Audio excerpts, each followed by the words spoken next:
Hello, everybody. Welcome to Endless Multiverse, episode number 42, with your co-hosts, Chainsaw and Andy. And we have a variety of topics to talk about. It's our first show, first stream of the year. It's kind of crazy to say that. How are you doing, Andy, on this fine Friday? It's I'm doing good. It's been a long week, but I hope everyone's had a good happy New Year and good holidays and Yes. getting ready to. I don't know if where everyone's living, but like I'm surrounded with snow, so I'm Oh, I'm kind of screwed. How about you? How are you doing? I'm pretty good. The news has been kind of slow, except for a few things, which I'm kind of okay with because it will start getting hectic as we get into further in the year because of films and upcoming shows and all that. So I'm enjoying a little bit of a downtime right now, a little bit, a little bit. So we ready to dive in to Let's this? dive in. Let's dive in. Constantine, as you know, guys, Constantine has to take it away. All right then. On with the show. Alrighty then. So first up, we have some news that for some reason took forever to come out. I don't know why. We're talking Wednesday. Season 2 is confirmed. And I know that Andy was freaking out about this. I think he was even more annoyed than I was that we were getting the season 2 confirmation because it took a bit because the season 1 came out November 23rd. Typically, Netflix renews shows after they air about a couple of weeks. Sometimes they've done it on the Monday after the Friday drop. Of course, it's dropped on a Wednesday. But we do have a statement say from Algo, Go, not sure, and Algoff. Miles Algoff, you mean? I think. Algoff, yeah, and Miles Millar. It's been incredible to create a show that has connected with people across the world. No kidding, this show was massive. Thrilled to continue Wednesday's torturous journey. I love that. Into season 2. We can't wait to dive headfirst into another season and explore the kooky, spooky world of Nevermore. Just need to make sure Wednesday hasn't emptied the pool first.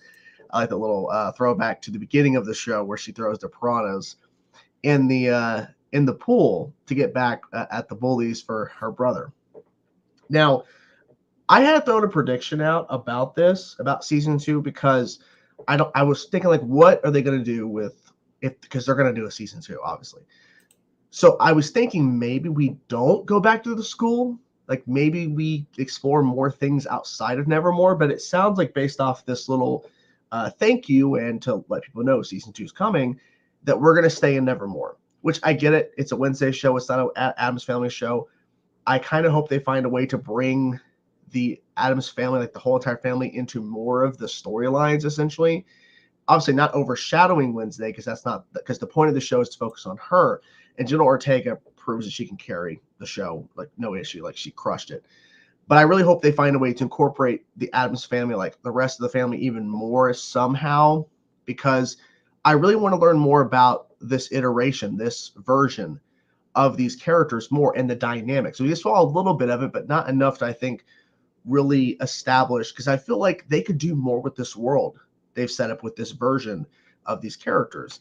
But how do you feel about the news? And are you surprised it took this long, or do you think this possibly could have done with the whole Amazon MGM situation, which was a rumor this week as well? Yeah, that's what I'm wondering too. Because at this point, I don't even know what was true about it. Because I remember just at some point, it was out there, and then Netflix came out and stated that no, Wednesday's not going anywhere. And then last night, like, they posted this like cryptic video. It's the final scene from the finale where she's typing on her type machine, and then everyone was kind of like assuming that that's probably going to be a season 2 renewal. Yeah. But I mean, I'm at this point, I'm not surprised it took so long. I'm more frustrated because I don't like this. Doesn't feel like how Netflix has usually operated in the last couple of years. Because again, like, I remember the days of Daredevil and Jessica Jones and other shows like Cobra Kai and Stranger Things getting picked up really, really quickly. So it's definitely interesting era we're in right now. But I'm so happy we're getting another season. On the whole thing about the Adams, I mean, because let's say they stick to 8 episodes or they do 10. I wouldn't be surprised if 1 or 2 of those episodes might take place like towards the end of summer break, and maybe she's still at home and then she goes back to school. Oh, I'd like that. Yeah, because and one thing, this is me coming from someone who never really grew up with with Adam's family as a kid. So for me, it's like I think they can show up in the capacity that they're needed. Not that I don't need like I don't need them in every episode. I think that we had, and I honestly felt we had enough of them in season one. I think that it was just the right amount of presence for them. So, and at this point, I don't know. Maybe if the second season is also another hit, maybe they will consider a spin-off where while she's at school, they do a show about the family back at home and so on. I don't know if it will work because I think usually, like, at least from what I understand about this franchise, is that this show, this family works when they're all together. I feel Mhm. I think Wednesday is an exception because they're creating this kind of additional mythology to her. So, um, You know what they could do? Just throwing it out there. So they do season 2 of Wednesday, and like, don't make a spin-off show, but do a spin-off film with this version of the Addams Family, and just make an Addams Family film with all the characters, so that you don't have to make necessarily a secondary show. You can just continue after the events of Wednesday season 2. You can do an Addams Family film, and then maybe that leads into Wednesday season 3, so that it's because I mean, like your whole point, like you're right, like the Addams Family works together as a whole. Like if you do a separate show without her, it's going to be weird. But then again, it was already, well, I mean, it wasn't too strange because literally it was her focused on the show, and then we got the Addams Family throughout like the rest of them. But I don't know, I mean, I guess it would just depend on the stories they're telling, I guess. I also wonder if the reason they're not doing it as movies, but they're doing it as a TV show instead in this case, is because maybe this is where the whole Amazon MGM thing comes in. Like maybe they have the movie rights, but not the television rights, and maybe that's how Netflix was able to get away with it. Well, it sounds like Netflix signed that deal before MGM was bought out by Amazon, so Hmm. Netflix was able to keep it.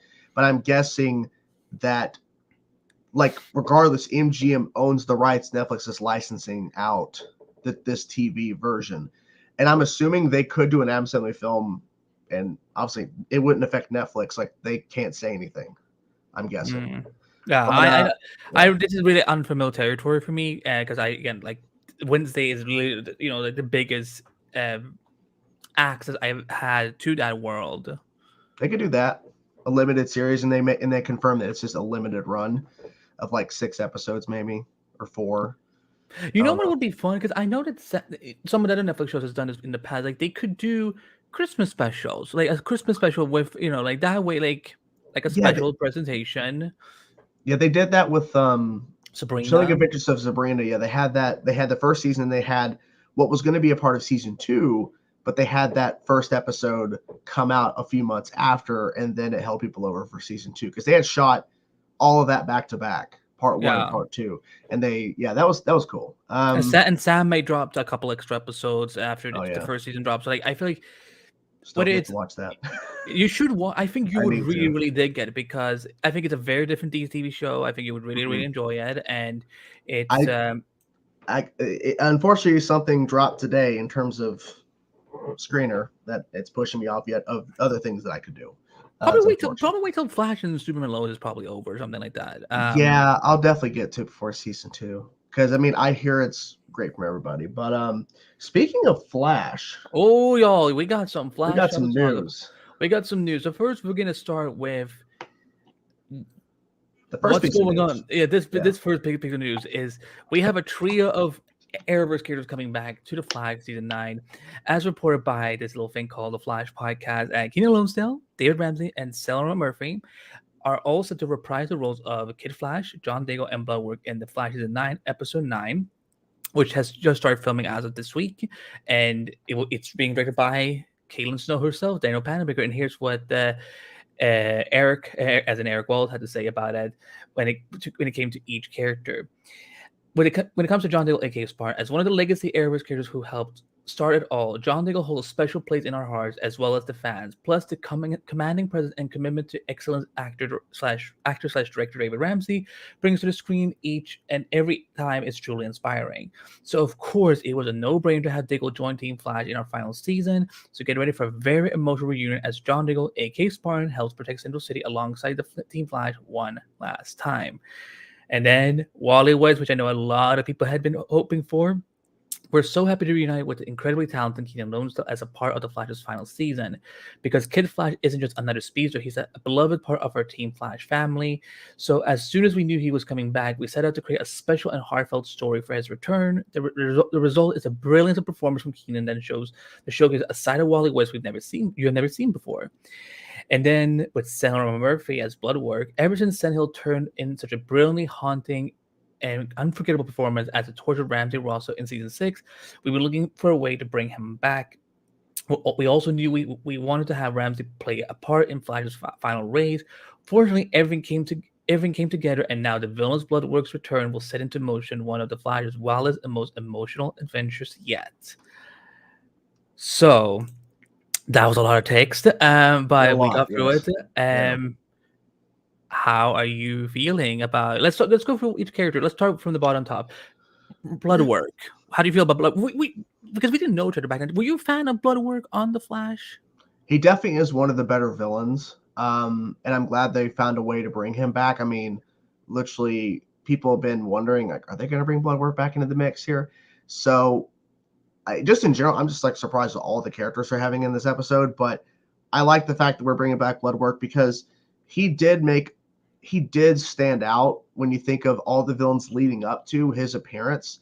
And the fact is that he was a part of, like, it was Eric's first batch the first what was it? Graphic novel.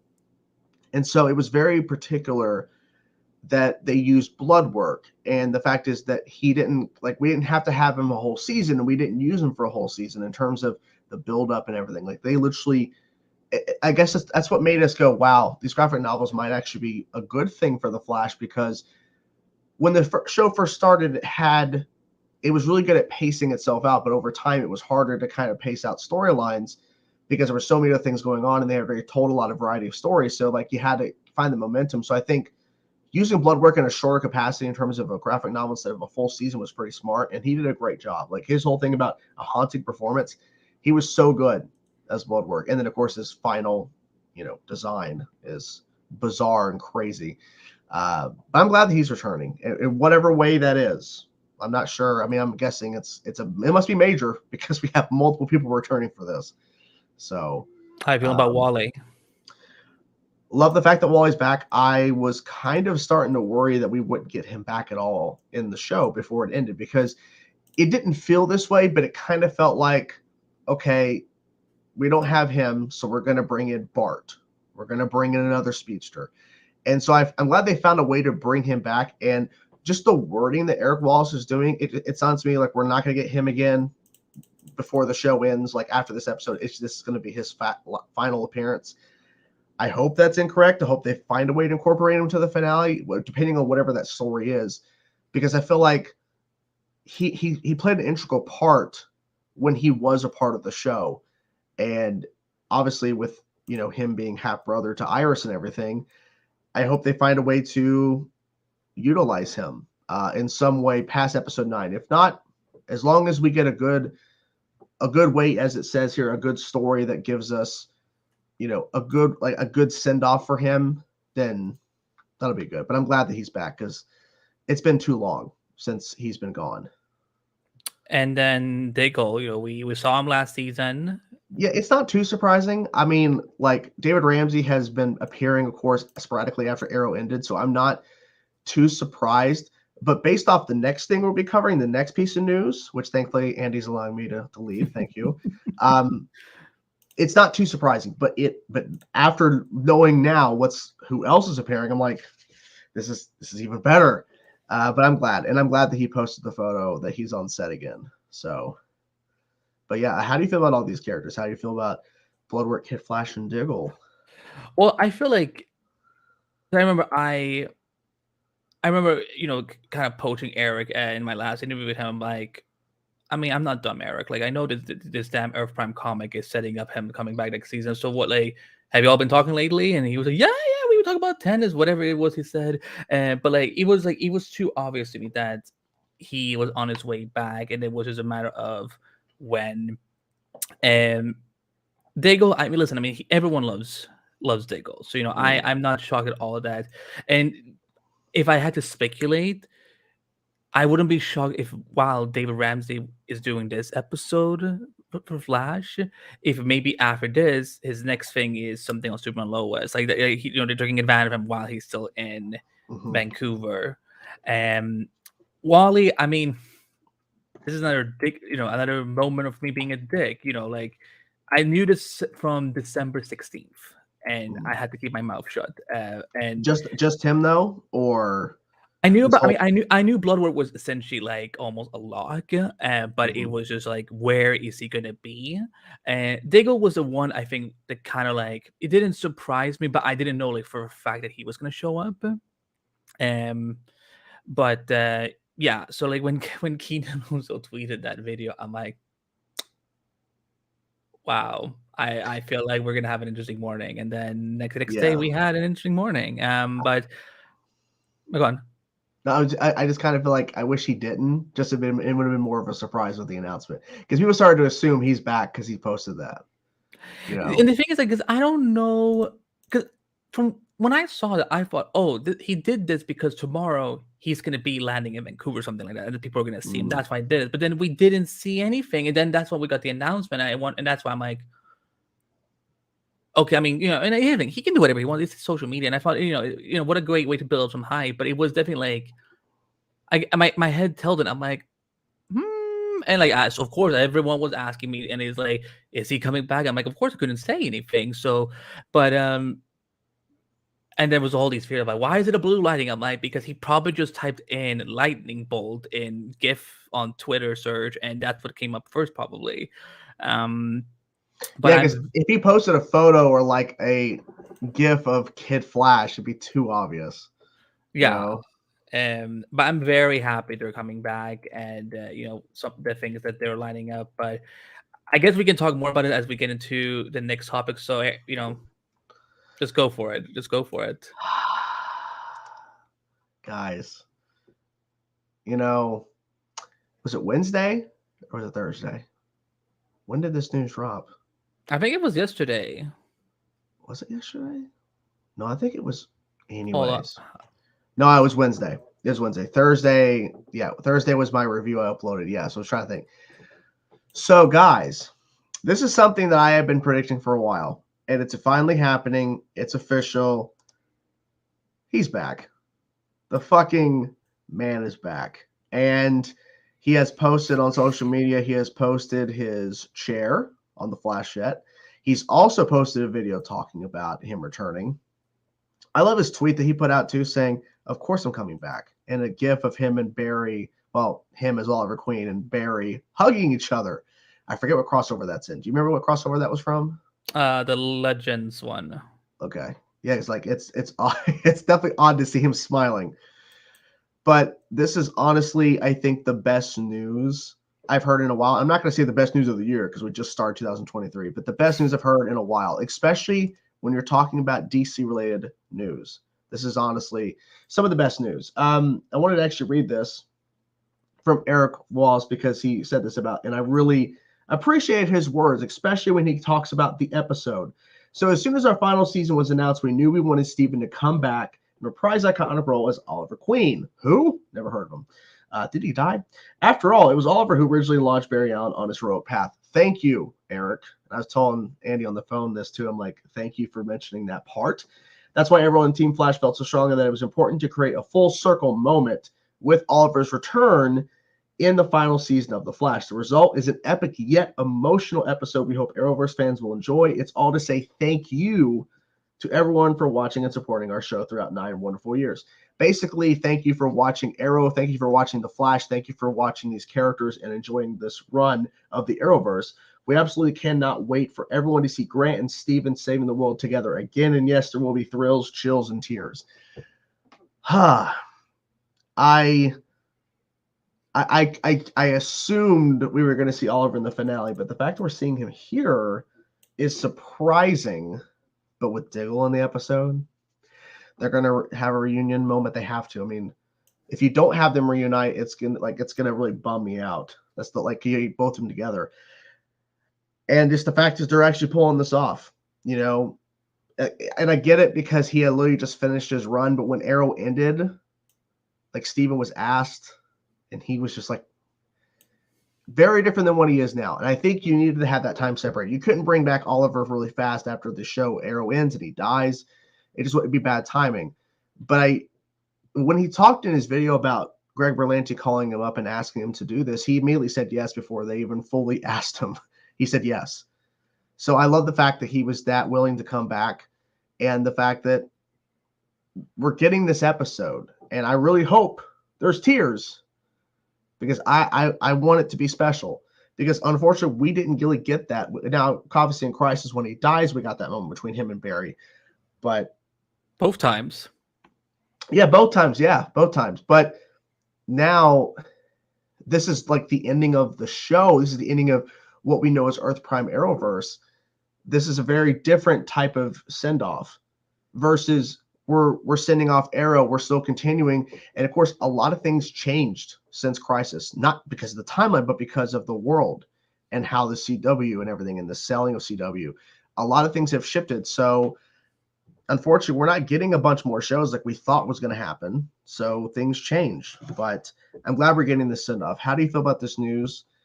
And are you surprised? Or did you think, okay, this is going to happen? Like, they're going to have to find a way to bring Steven back. I think you're asking the wrong question of, like, did I think it's more about, like, I mean, I knew that for a very long time that they really wanted to make this happen. And that they were, you know, it wasn't difficult, but this was part of the plan, like, for quite some time. So no, I'm not surprised. But I'm happy. I'm definitely happy it's happening. And, you know, I know there's some people feel like that this should have been for the series finale, but again, the series finale should be about the Flash. And I think that, you know, the fact that they're doing this now, as they get into, you know, the final arc of the series, I think is more than fitting. That's as far as I can say. I can't really give too many opinions, but I mean, do I know things about this episode? I mean, you know, there's that's up for debate. But I will just say that I have been watching a lot of theories on Twitter these past couple of days, and I've had certain reactions to them. So, but I'm glad it happened. It was kind of funny that first that episode of Inside of You with Michael Rosenbaum dropped, and then the next day, because I know Michael asked him towards the end, and I almost wonder if they had planned for it to be like, drop this episode before they announce it, to kind of, like, you know, because he would be in the headlines quite a lot, because everyone writes about whenever he talks about Arrow. Yeah, because who knows when he actually recorded that versus when they dropped it. You know, I bet it was you know, good timing. Yeah. And the fact is, too, he said in that interview that he had free time. It's like, okay, well, if you're free. Thank you, Silent Ninja, for the super chat. The fact that they're all in the same episode is what's surprising to me. Also, I think this episode is it episode 180? Will it be episode 9? That doesn't sound incorrect. I can check though. I'm not sure. But thank you for the super chat. I mean, it is crazy they're all in the same episode. Like, it's a lot going on. Let's see. It's gonna be yeah, I guess it will be, because they have now they've aired, because the first episode, the season premiere, will be episode 172. Yeah, so this will be the.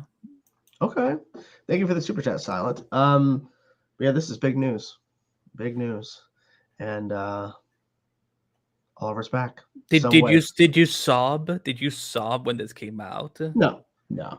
No, I didn't sob. Cause I would have sobbed if I was assuming that we were never going to get him. You know what I'm saying? Like, if Steven was busy and everything, and then, but I just didn't expect it in episode 9. I expected somehow to incorporate him into the finale in some sort of maybe like a scene or something. But if they have a story that fits with all these characters, I'm intrigued to see what the there's hell a it is. story. There's a story, all right. Well, I'm curious to know what the hell the story is. That's why I'm like I'm trying to wrap my brain around how they could tell a story with Diggle, Oliver. And the thing is, too, they made a point to say this. They never once said Oliver Queen, the Arrow, Green Arrow. They didn't say Spectre. They just kept saying Oliver Queen. So we don't know exactly what capacity he's returning. And even he said, Oliver coming back as Oliver Queen, Arrow, Green Arrow, Spectre. I'm like, okay, so, we don't know exactly what iteration of Oliver. And then I like this part, too. People are theorizing it's an Oliver from another universe or multiverse. And I hope that's not the case, because if it's not our Oliver, I don't want it. It's got to be the Oliver we've been following somehow. I don't know. Anyways, I'm done going on about this. Are you sure? I think we need to jump into this. Oh God, rant's coming. A rant about what? The next topic. Oh Lord. Okay. Well, so this was literally the first message that Jordan sent me on New Year's Eve. Not even like, "Hi, Happy New Year," just like we could have had it all, basically in all caps. Leslie Grace, who was going to portray Barbara Gordon, aka Batgirl, in the HBO Max Batgirl movie, on New Year's Eve decided to just freak out the entire world by dropping a photo of what her final Batgirl costume would look like. And yeah, there were a lot of thoughts. And I was like, we're definitely gonna have to talk about this on Friday. So Jordan, I'm gonna let you start. It's better, here's what you take the scene. Take the scene. Okay.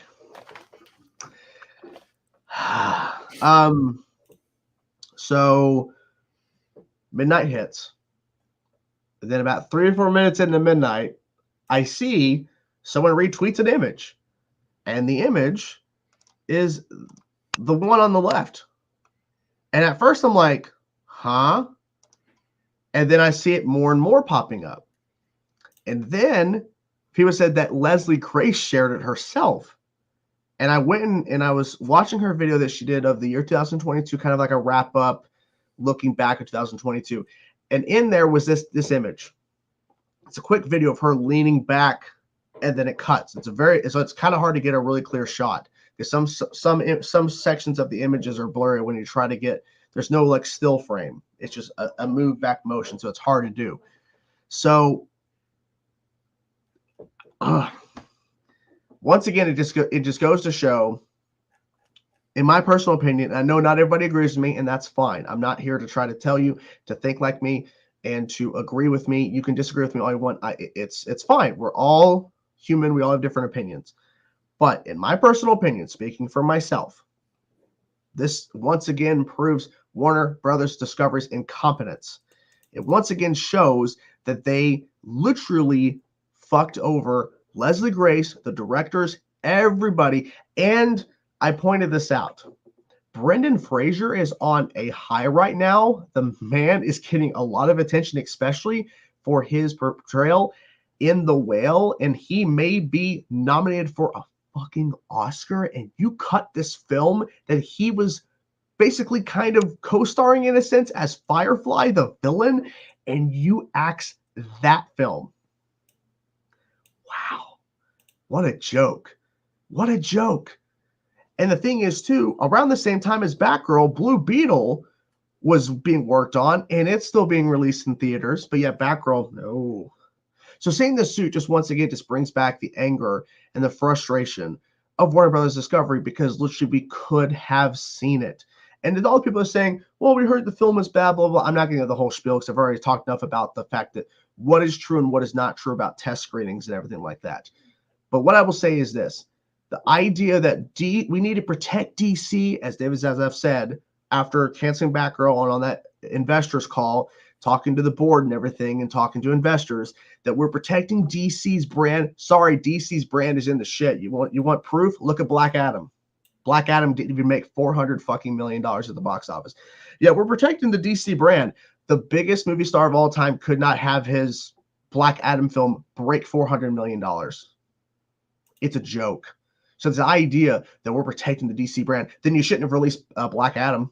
Shouldn't have released it. If you want to protect the DC brand, because they knew what that film was, and they thought, oh, this is going to do a lot of money. Why? Because The Rock. No, it wasn't. No, the movie isn't that great.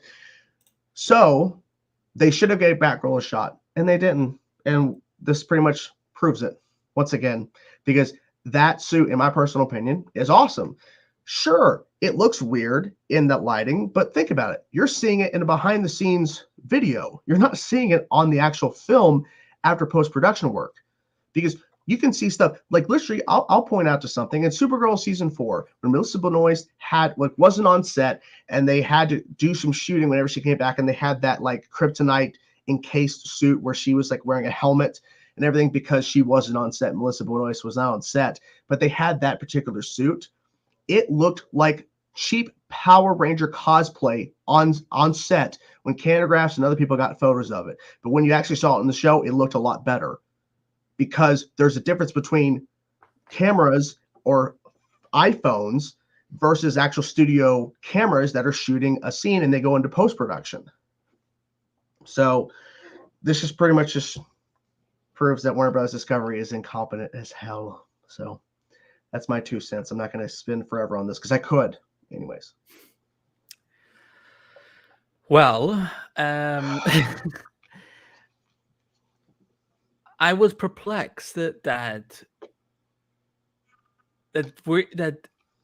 this image ending the year just reminded all of us that this is the most bizarre situation ever.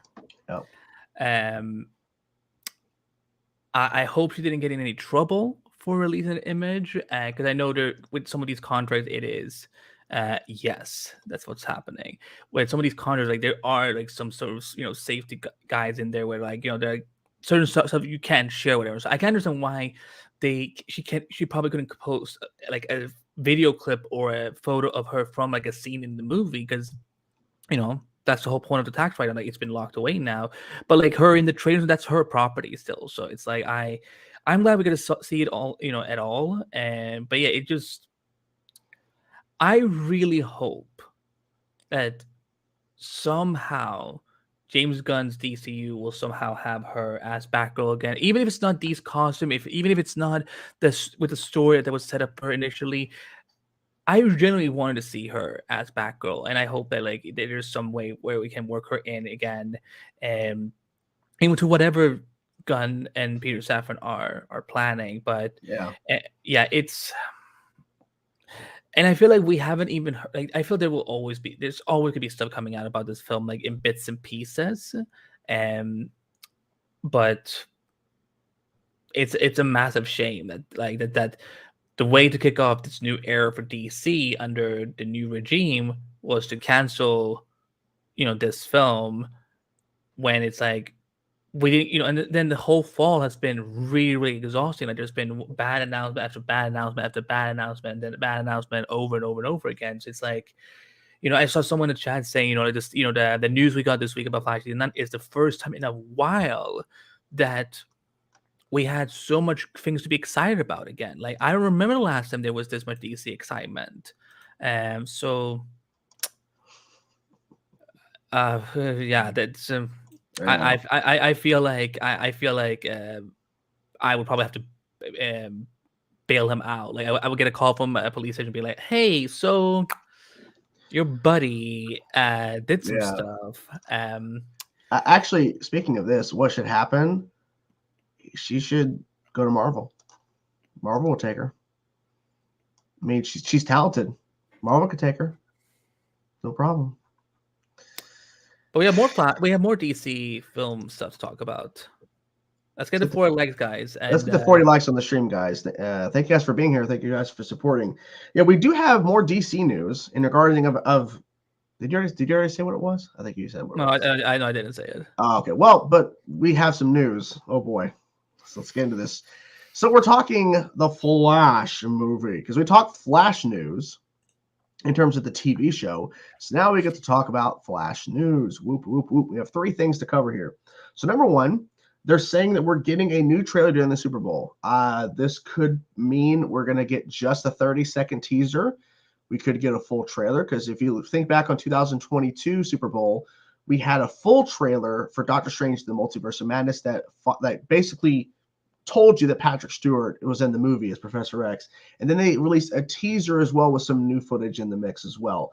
So we may or may not get a full trailer. I'm going to assume we won't, but I also won't be surprised if we get a full trailer plus the teaser at Super Bowl. So there's that.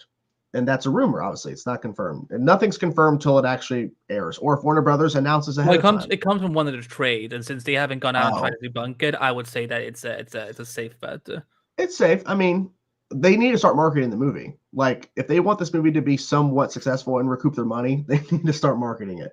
So the second thing is Batman's new Batwing has been revealed through merchandise, which you see there with Michael Keaton's Batman and Ezra's Flash there, and you see the logo there as well. And there's the Batwing, which is good. So we are getting, unless this is just toy stuff, because as we know with superhero films and other properties, they put out toys that have nothing to do. Like, I remember Batman v Superman had toys and stuff, like and outfits for Batman that was not in the movie. So I'm going to assume we'll see the Batwing, but I also won't be shocked if we don't, because this could be just for toys. But we'll see.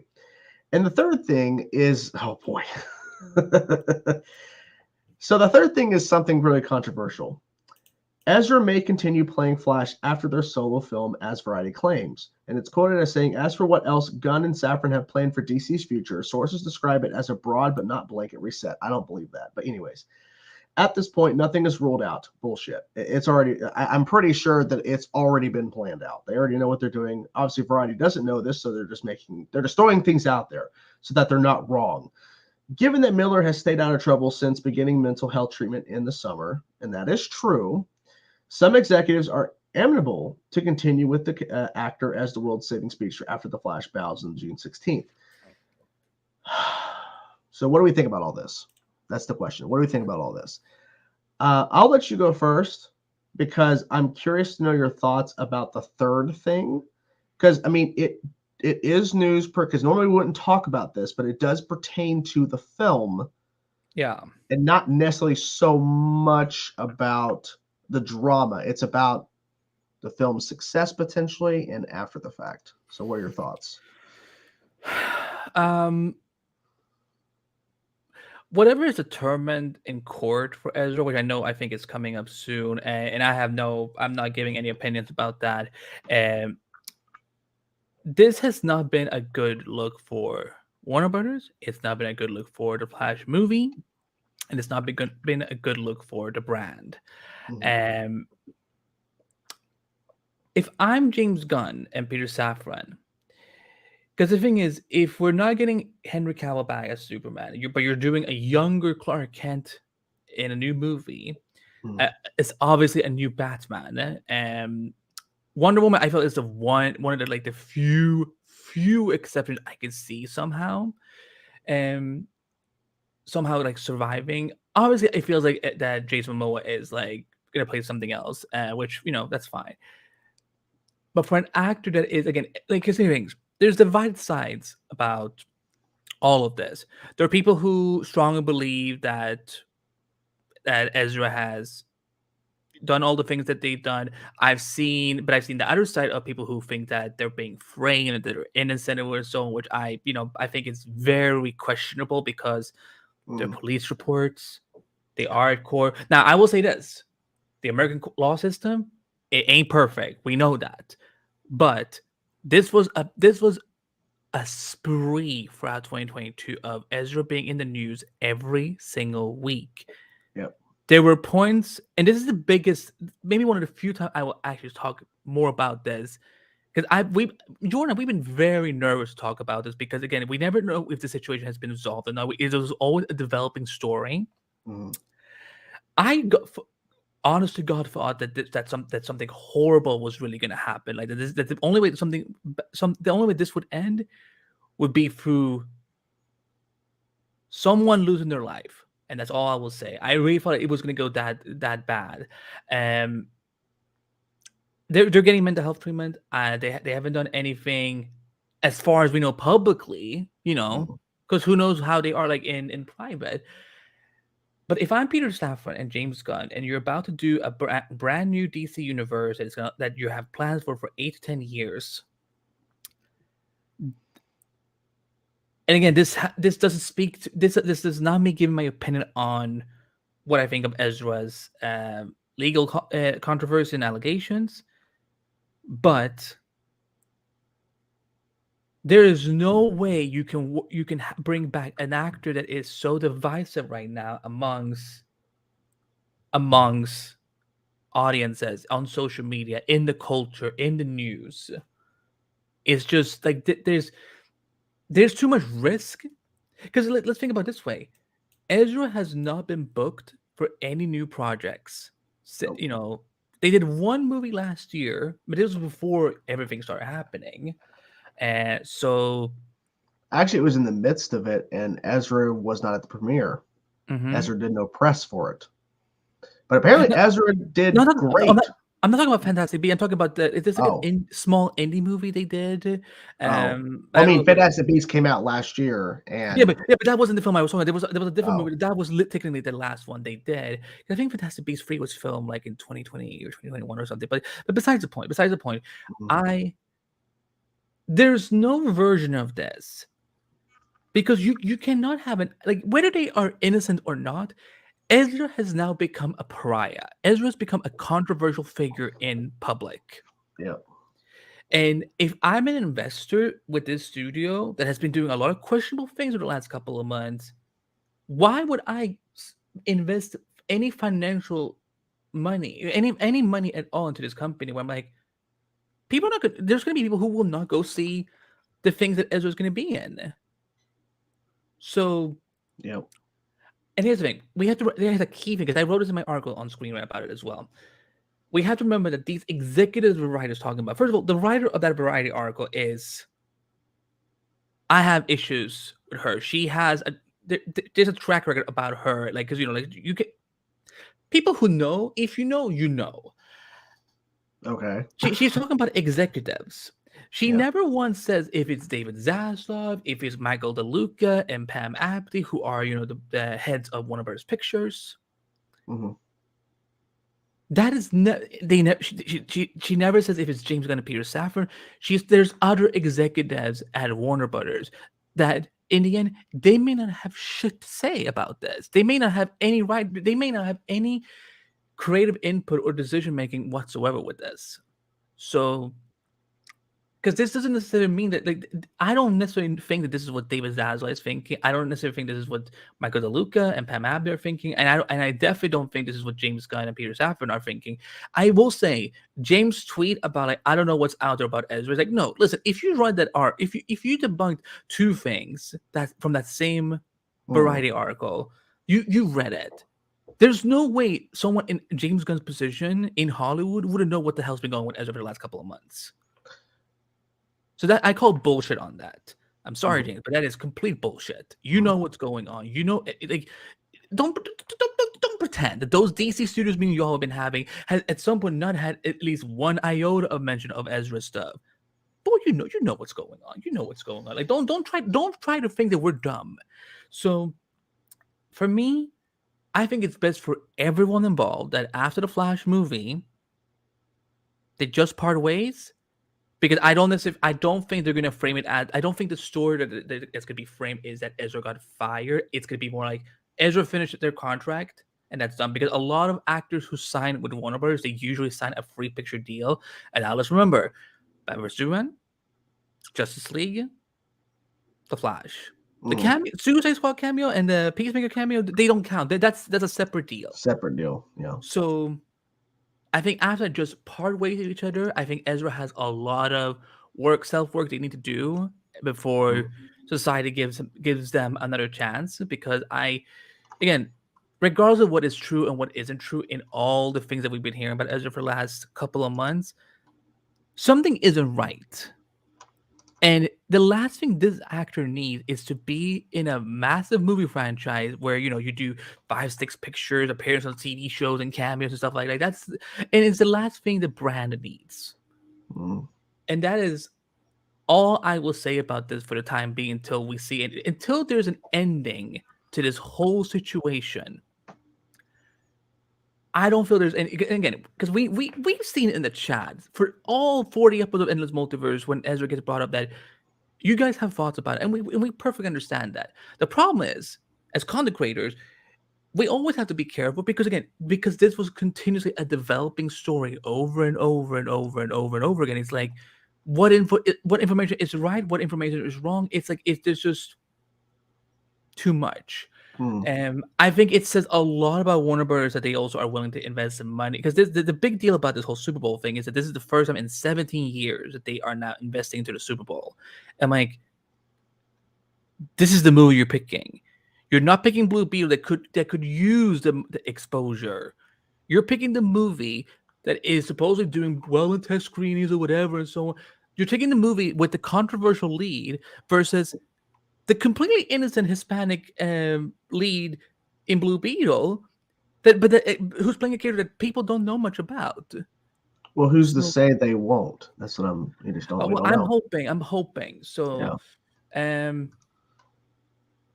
You go, and then we can talk about the Batwing just to get back in a good mindset. Yes, let's go to 40 likes. And if you guys want, don't forget you can support the channel and the show through Super Chat. It does help us a lot. So please do. Okay, just Jordan, 40 likes, guys. The floor is yours. 40 likes. Okay, so that was a lot. So I do want to respond to a few things you said because I actually was thinking about similar things. So the first thing about James saying, I'm not sure what's out there about Ezra. It falls under the bracket, as Fernando has been saying. Gunn knows he isn't going to debunk Ezra's firing until after the film. It's the same thing in regards to Zachary Levi's Shazam, Jason Momoa's Aquaman. The films are not out. So, yeah. If Henry Cavill had a Superman movie coming out, they would not have announced Henry Cavill is done playing Superman. They would have waited until after this film came out. So I feel like that's part of it. Your point about the executives, you are correct. There are a lot of executives at Warner Brothers. Like, it was non-specific about what executives want that could see Ezra staying. As it was stated, and I got to give him credit because there was a clip I saw that someone had shared. I think it was on Twitter, I think. But someone had shared a clip. I know we robbed him in a shit way before, but John Campion made a point. I got to give him credit for this. He said, it doesn't matter what executives want Ezra to stay or if that's a possibility. What really matters is what David Zaslav wants and ultimately what Peter Safran and James Gunn want, because they're running DC Studios. They make that decision. They all three. So if, say, an executive over here in another studio, a part of Warner Brothers, wants to keep Ezra, it doesn't matter what they think. It doesn't matter because they don't choose that. So regardless of the film's success or not, because I made this point in my TikTok about this news, saying that if they were to announce that Ezra is fired, which we're assuming that's going to happen, it would hurt the film even more again. The film was already damaged as it is. Literally, it is like they're going to promote the film. They're going to put Ezra in footage, but it's going to be so awkward as hell because literally every time someone sees it, it's going to go, remember what Ezra did 2022? Remember that? Remember all that stuff that happened? It's going to continue to happen until the film releases. And I said, I'm going to go in and watch the film to support everybody else. I'm going to try to see Barry Allen and not Ezra. And the thing is, if Ezra gets help, that is fantastic. That's what needs to happen. That's what needs to happen. But in terms of Ezra playing Barry Allen, it is done. They just can't say anything right now because the film is already damaged. They have to try to salvage it because right now the company has so much money invested in this film. They have to try to recoup it as much as possible. If they announce that Ezra is fired, the film's already damaged. It's going to hurt it even more because there are a portion of the audience out there that has no idea what's going on. They're not really paying too much attention. And then if they fire Ezra, that news is going to spread everywhere and it's going to hit the headlines again. And think about it. How often has Ezra been in the headlines since the summer, around the time when things started to cool down? Not a lot. And that's smart because you only want Ezra in the headlines when it's referring to the Flash footage, referring to marketing for the Flash. You don't want Ezra in the headlines because Ezra was fired, because it's once again going to bring up everything that already has occurred with Ezra over the years leading up to this point. So it's a really strange thing that they're kind of caught in, and they can't untangle the mess until the film's out. They're not going to announce, obviously, Monday after the Friday release that Ezra's fired, but Ezra can't stay. It's just not going to happen. It's impossible. I just think it's a really weird situation because it's not like the old regime that had Ezra in place, greenlit the film, is there anymore. It is now new ownership. They inherited this. They can't do anything. They have to release the film. It's unlike a situation where the film, they have less than 100 million in it. They could do a tax write-off like Batgirl. But in this case, there are so much money and so many things that go, like, if they were to literally tax write-off, they'd be like, basically you're burning a mountain of cash that they already put into the movie. So it's a really crappy situation. And Alex, I agree 100%. It's giving me a headache. Yes, it is. Because this is really insane. And also, Fernando makes a good point here, too. I don't know how many of the general audience know about Ezra's situation right now. Exactly. People will find out. And the thing is, people will find out beforehand if they announce Ezra's fired. To bring it all up again. Because right now, hardly anybody's talking about the things because there's not really much to talk about unless you're rehashing old stuff. But if they were to announce that Ezra's fired, they would bring up every single thing again that happened. So it's a damn if you do, damn if you don't. So right now, James saying, I don't know what's out there about Ezra. He knows exactly what's out there about Ezra, but he's not saying anything because it's because James can't win. Because there are supporters of Ezra out there, supporters and saying that Ezra should not be fired.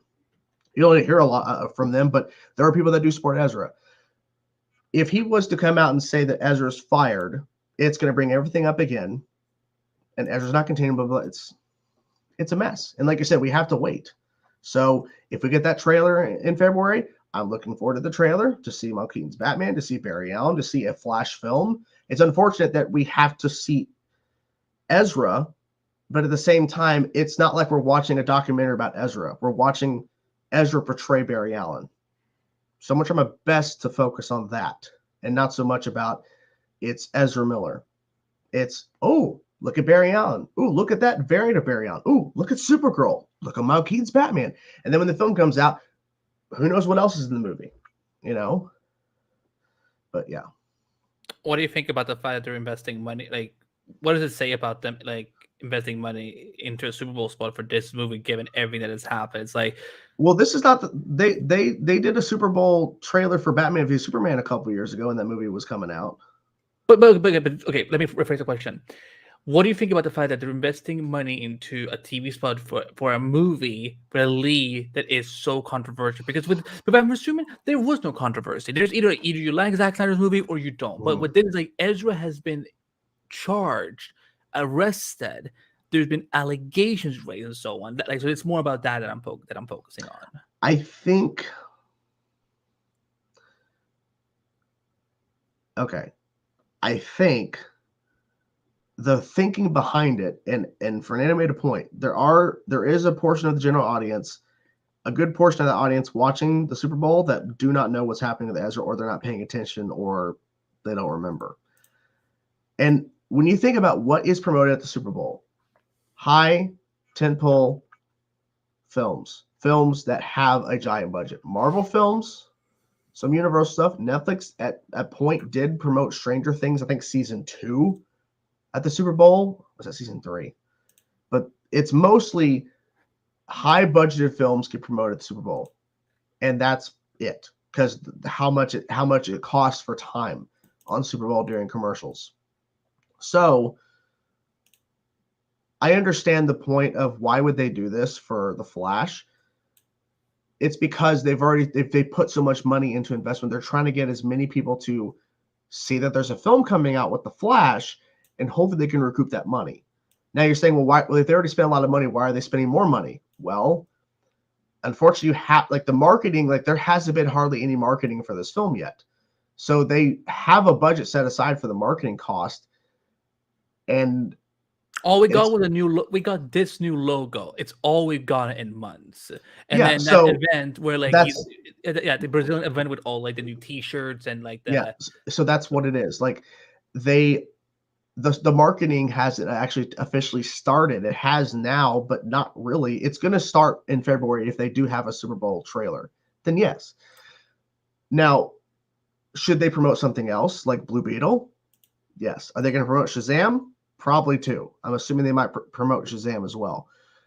But when you think about what is going to be what is their potential of their biggest return on their dollar? Is it Shazam, Blue Beetle, The Flash? Now, talking Aquaman, that's too far out. They could do something, but I doubt it. Out of those three films, if you not including Ezra's situation, out of those three films, what's going to be the one that potentially will bring you more of a box office return? The Flash. More people recognize that character. Shazam, I think, will do better than its first film, but it's not going to potentially make 700, 800, 900 million, $1 billion. It won't. Blue Beetle won't either. I think it will do well if they market it well, but the Flash potentially could. Now, I understand the whole Ezra thing. There's people that do know what's going on, but here's the thing. They can't put out the Flash film without any marketing. They can't. There's no way. If they do that, they're shooting themselves in the foot. Like they're literally taking a gun, sitting down and pointing at their foot and then bang. Like they're idiots. Because people brought this up before. Can they just release a Marvel movie without marketing a Marvel movie? No. It's a terrible, stupid idea. That's never happened ever to any film. And films do get released that do get marketing and they get no money. But The Flash potentially they could easily make $150 million opening weekend for The Flash. They could. And they probably will, depending on the movie's quality. And their goal, their focus is to just focus on releasing the film, get as much money back as possible, and then quietly pushing it away. Because once that movie releases, they're not going to talk about it much anymore. It'll be done. Because they unfortunately can't get away from it right now. And it's already 10 o'clock. Damn. Okay. Anyways, that's why I think they're doing it. Yeah, the new Batwing looks pretty cool. I wonder why it's called Ultimate Batwing, because it looks very futuristic. I'm like, it leveled up, man. Play it. Wow, you have seriously leveled up. They fucking leveled up, man. I don't know. Good lord. Well, we got a Batwing in Batman Returns, right? Or was that Batman Forever with Val Kilmer? We had all the Batwings. We had Batwings in all the films, actually. Oh, okay. Maybe that's what it is. Like he's upgraded the shit out of it, I'm guessing. Let's look at it again. Like it looks sleeker. It looks like, because he would have, they have that, that round that Batman logo. So this looks more like something I would see from Justice League Unlimited or something like that. Oh yeah, that definitely does look like a Batwing from there. And Kia's real fast before we jump into our list, because we do have our list to get to, guys. Mm-hmm. So Super Bowl trailers for last year was Doctor Strange, Rings of Power, Nope, Jurassic World, Lost City, which I'm surprised Lost City had one, Sonic 2, The Adam Project, and Moon Knight. So mostly, and Moon Knight, surprisingly, that was Disney Plus. So Rings of Power, of course, Amazon, they have the money. So it's probably going to be kind of like that this year in regards to trailers and stuff. So, I mean, we'll see what happens. We'll see.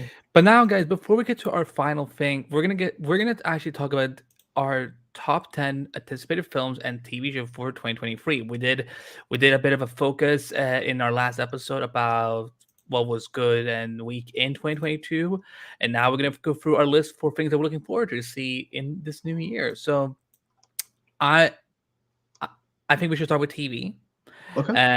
So, and we're not gonna go through them through deeply. So it's just kind of like through a list and then kind of maybe some brief thoughts on it. So, start from the bottom up. Like, what is on your number 10 slot for your? Are we going back? Are we going 10, 10, 9, 9, like back and forth? We could do that. Yeah. If we keep it brief, then yeah. Okay. Let's go for it. My number 10 is a thing that I'm cautiously optimistic about. Avatar: Last Airbender on Netflix, the live action show. That's my number 10. I hope that's good. Hope. Is it this year? It's coming. So it's coming this year. That, I mean, they finished filming, so I'm assuming yes. Oh, okay. And I try to go with making sure that everything on this list is presumably coming out this year. That should come out this year. But yeah, that's my number 10. What's yours? Everyone is about to get so fucking angry at me. My number 10, and I'm gonna explain why, guys. So just please don't freak out in the chat. Just give Andy a moment to explain. On my number 10 for my list of anticipated TV shows of 2023, season 3 of Superman Lois. Now let me explain.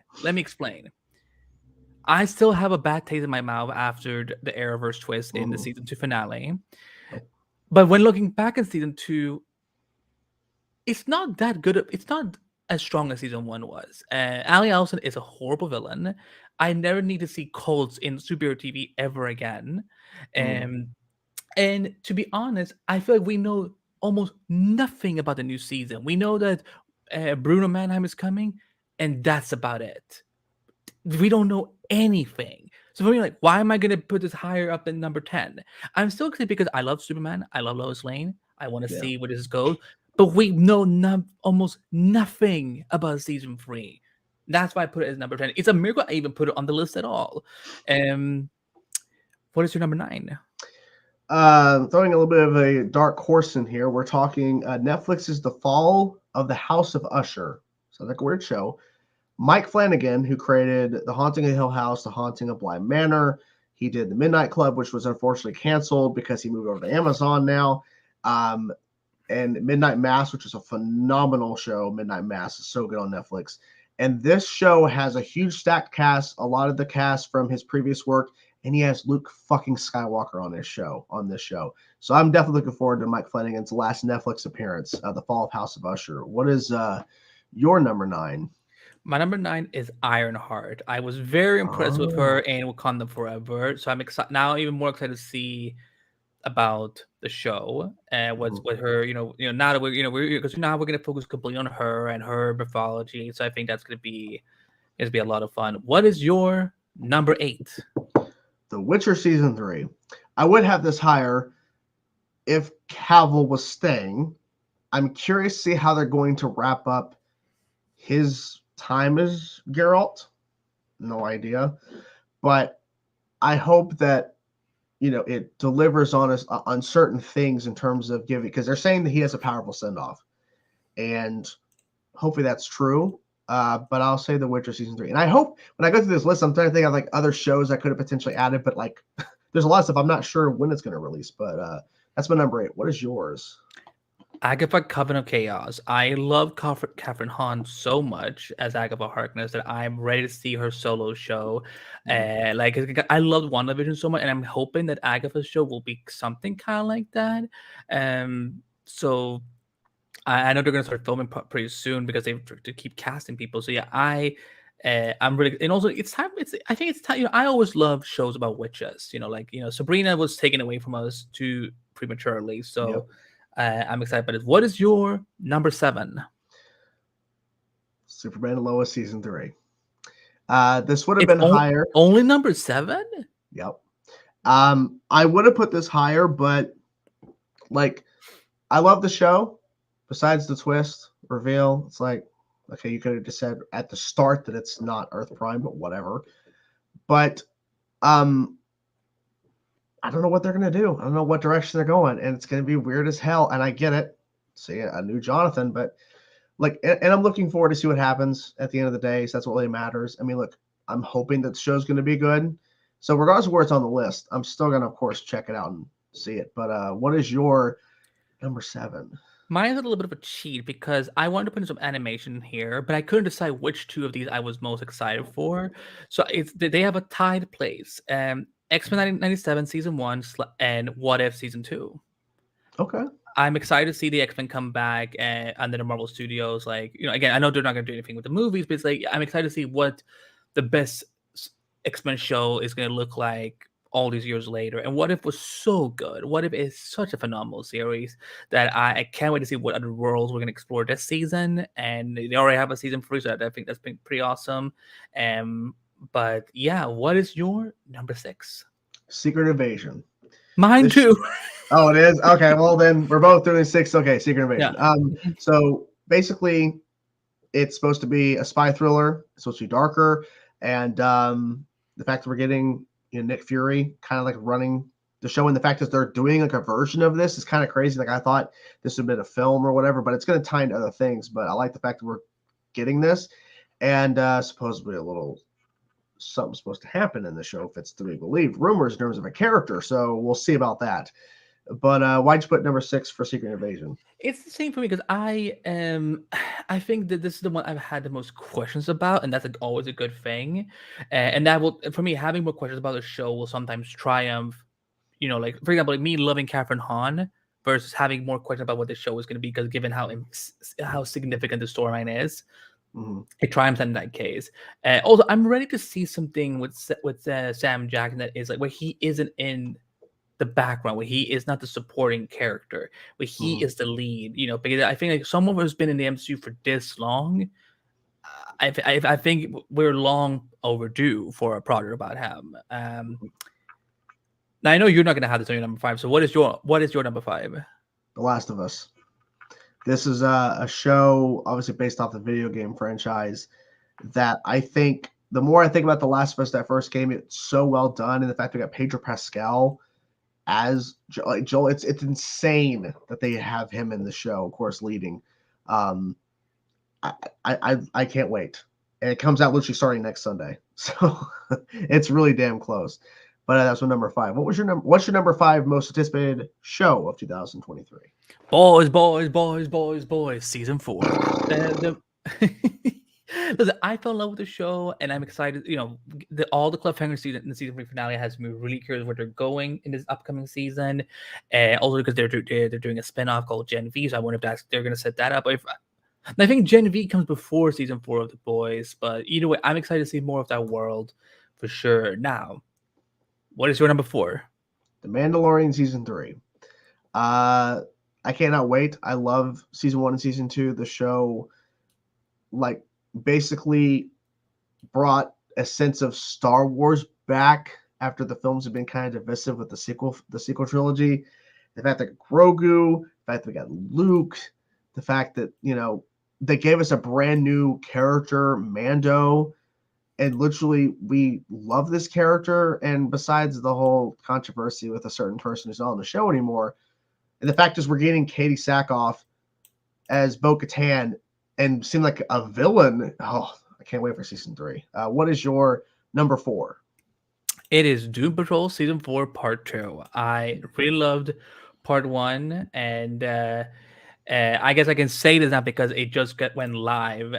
Again, I don't know why the tweet blew up the way it did. A couple of days ago, I teased that I just done my first DC interview for 2023. And for whatever reason, people felt like he's talking to James Gunn. They're going to announce something about this movie. I'm like, no, it's an interview. And also, like, why would I be talking to James Gunn before he has made any announcements? So the interview is now live on screen, right? It is Diane Guerrero from Doom Patrol, who I love as a Jane. But Doom Patrol season 4 part 2, I'm curious, given what happened in the mid-season finale, I'm really curious to see what they're going to go throughout the second part. And there's also the musical episode coming up that I'm really excited about. So there's just, Doom Patrol, it's just a wholesome show. Like, I really love it. And like, I'm, hopefully we get a season 5. We will see. But what is your number 3, Jordan? Ahsoka. I can't wait for Ahsoka. I can't wait for this show. The fact we're actually getting it is kind of crazy. Like, I never would have thought we would got Ahsoka live action, and we did. And now we're getting her own show, and it's basically a sequel to Rebels. It's insane what they've done, and I can't wait to see what Rosario Dawson does, because we've only seen her in little increments as playing Ahsoka. Now that we have a full show dedicated to her portrayal, I can't wait. I love Ashley Eckstein as the voice for Ahsoka, but I love the fact that we're getting this as well. What is your number 3? You season 4. I love Penn. My wife would agree. My wife loves this. I love Penn Badgley, and like, this is probably going to be the most insane season for Joe we've ever seen. So because the thing is, everything I keep thinking, like, okay, they've gone as far as they can with how crazy it can get. Like, there's nothing more they can do. they're. I feel all of them are just like, hold my beer, let us show you what we can do. AKA season 3. What is your second most anticipated show of 2023? X-Men 97. Had to. This is a show that is my childhood, and the fact that we're getting this revival is still mind-boggling. And the fact is, it was announced the day after I spoke with Joshua Fine, who worked on Avengers Mightiest Heroes, Wolverine and the X-Men. And I was talking to him about revivals and stuff. And he's like, yeah, well, there's the whole X-Men thing, and they didn't do that. And the next day they announced it. So it was like great timing on that. But I can't wait. Like, I so deeply need a trailer for this. I need to see it. I need to see it. I can't wait. What's your number 2, sir? Titan season 4 part 2. I think season 4 part 1 was a very strong opening to their season, and there's a lot of stuff that's coming part 2 that I've been waiting to see. Like I don't know, I no longer want to hear, but I want to see it in front of me. So Jordan, I have a feeling our number 1 is exactly the same one. So I'm just gonna play this, and if there's something that is number one that isn't this thing on your list, I'm gonna be genuinely shook.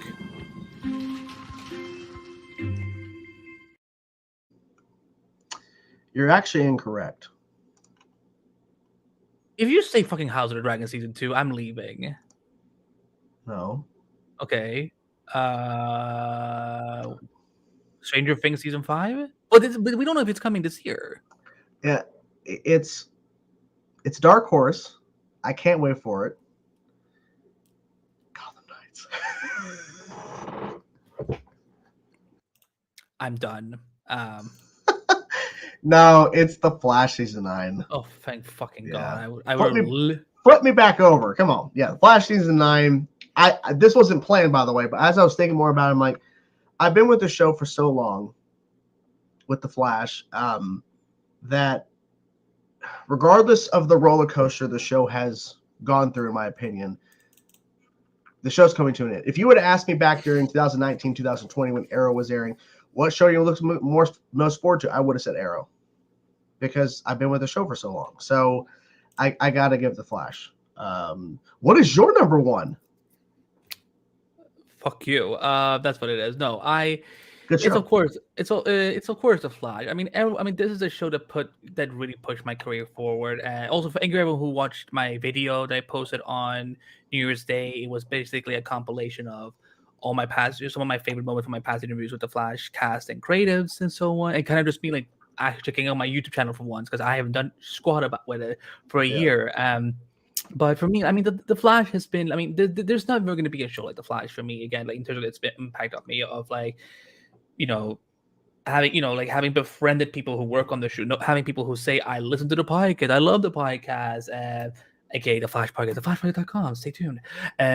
It's having done all the things I've done for 9 years. Again, because I never knew this is where I would land. Like right above me is the Flash season 4 Blu-ray, and my fucking name is on it. I never expected it. I just expected to just have a couple hundred listeners, whatever, and so on. And like maybe by the time I got to season 9, I thought that's what I would have, the things I started doing like season 1 and 2, whatever. So is where I thought I would be like towards the end of the show. But I was very fortunate and lucky with the people I work with, the people I've covered the show with, and just the people who work on the show to have. I think an experience that not a lot of people get to say they had. So it's like, I mean, Ryan Gosling knows my name, and that's something that still freaks me out. So, and this is a show that got me through my 20s. Smallville got me through my adolescence. The Flash got me through my 20s, and it's gonna be insane. Like, there's a good chance. I'm not saying this is gonna happen. There's a good chance the week when the finale has aired, I may not be on this episode anymore, because I may not be emotionally stable to do anything like that. Like that's for me, like how hard this is gonna hit me. Because when Smallville ended, my dad found me crying at 5 a.m. in the morning in the kitchen when I was growing. And this was like I was like 17, and he was like, "It's just a show." I'm like, "You do not say that. Don't you dare say it's just a show," because my dad was like, "I don't know what Smallville is. It's a TV show. Just get over it." So I'm excited for what this journey it has done for me and what it's gonna do for me, and I'm like, oh, thank you. Yeah, and he is my Flash, and I would have said it regardless of what Ezra has or hasn't done. So I just want to put it on the record. But Grant is he's my boy, he's my Flash, and I, these announcements this week, it's just more reason to be excited for this final season. So, and I'm hoping this could be a season where a lot of us Flash fans can come and be united, because I know there's been a lot of divisiveness amongst fandoms in the fandom for the Flash. But I'm hoping that let's have a good time, enjoy this season, and because there will never be a show like the Flash ever again, the way it is done. Oh my God, Fernando, where's that go? That was actually a runner-up for me. But I don't know. Now let's do the movies quickly, and then we're gonna do something special. What is on your number 10 spot for your most anticipated? Film. It's a fucking hard word. Most anticipated film. Yeah, 2023. So number 10. So I did do a video about this a couple of days ago. My list has changed slightly, guys. So understand that. Number 10 is still Ant-Man and the Wasp: Quantumania. This film has a lot to do in terms of setting up Kang, the version of Kang we're going to be seeing in the future in regards to the multiverse saga and everything. And Peyton Reed's been talking it up a lot, saying that he really wanted to make this third film feel bigger than previous Ant-Man films and make it feel like an Avengers level type film, which is like, okay. But I get it because Kang's in it and MODOK, so I got it. So I had to give it number 10. It could have fluctuated. We could have had Aquaman up here, but I had to go with Quantumania, because Quantumania is setting up a lot of stuff moving forward for the multiverse saga. What is your number 10 most anticipated film of 2023? Again, let me explain. It's okay. Just go for it. Kraven the Hunter. I'm not kidding. Wait, right. Okay, listen. I know Morbius listen. I know it was a train wreck. I understand it was a train wreck. But I really want to see what they're gonna do with this. I really do. So I think Aaron Taylor Johnson, he's a great actor, and also Kraven is not as a weird of a character as Morbius is, if we're gonna be completely honest.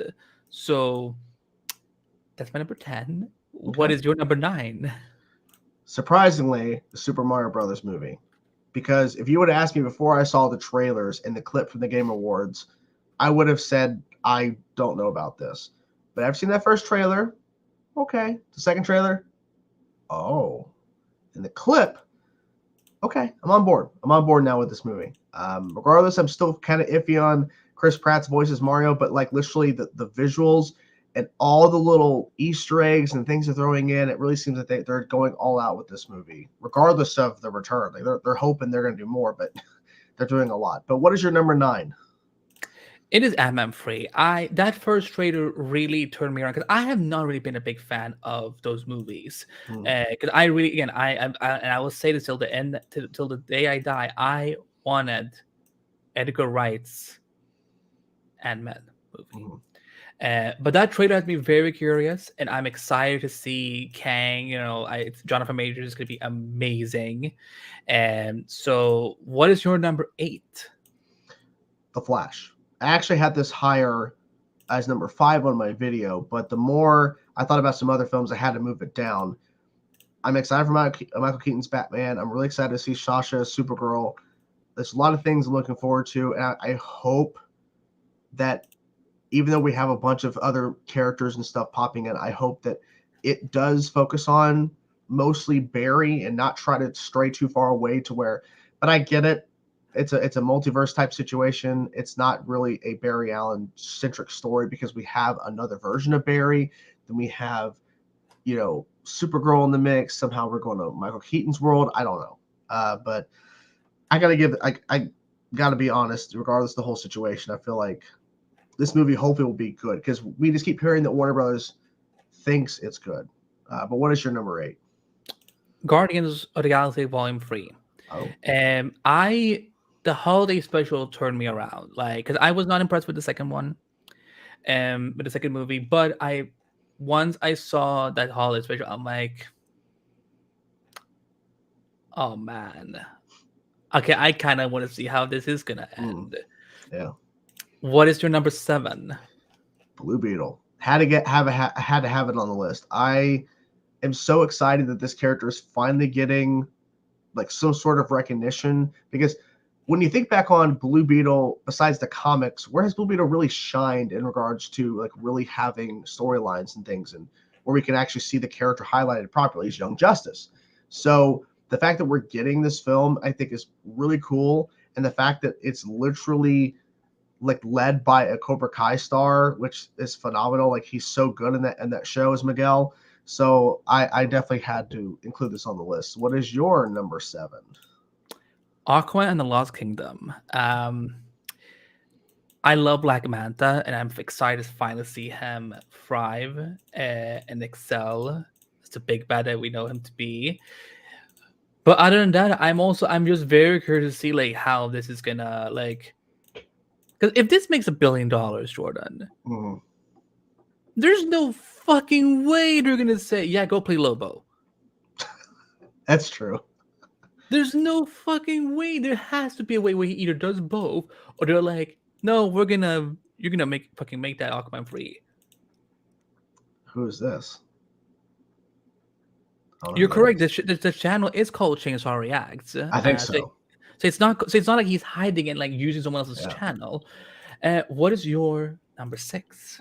My number 6 is John Wick 4. The franchise has definitely expanded over time, because that first film, I did some world building, but mostly it was a central story focusing on just John Wick. But then the second and third film really just gave so much more context to the world and how things are, like how they operate and everything within his world, within the world. And then we have that spinoff film on Armistice is happening, and I think they've already said they're wanting to do John Wick 5 and 6. So there's a lot to look forward to, and that trailer for John Wick 4 was awesome. But what is your number 6 most anticipated film of 2023? I want to be where the people are. Going to see The Little Mermaid in theaters. Yes, I'm excited for the live action movie. I love Halle Bailey. She's awesome and grownish. And I know there's been other Little Mermaid movies before, whatever, and so I totally get it. But it's like, we're gonna see this. This is Disney doing Little Mermaid.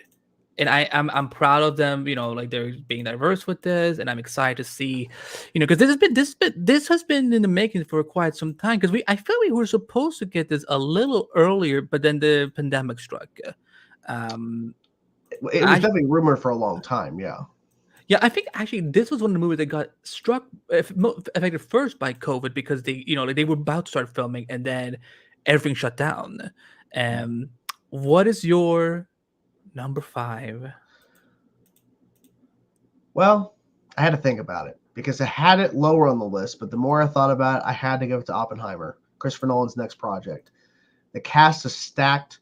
The trailer is phenomenal. Cillian Murphy is looking like he is going for an Oscar. I've been saying that, and I feel like I broke a record, but when you watch that trailer and see what he's doing in that trailer, emotion-wise, his facial expressions, he is going for that Oscar playing Oppenheimer. And Christopher Nolan, in my opinion, he delivers. He really knows how to work with a good variety of cast, and there's so many people in this film. I mean, Josh Peck is in this movie, which is so weird.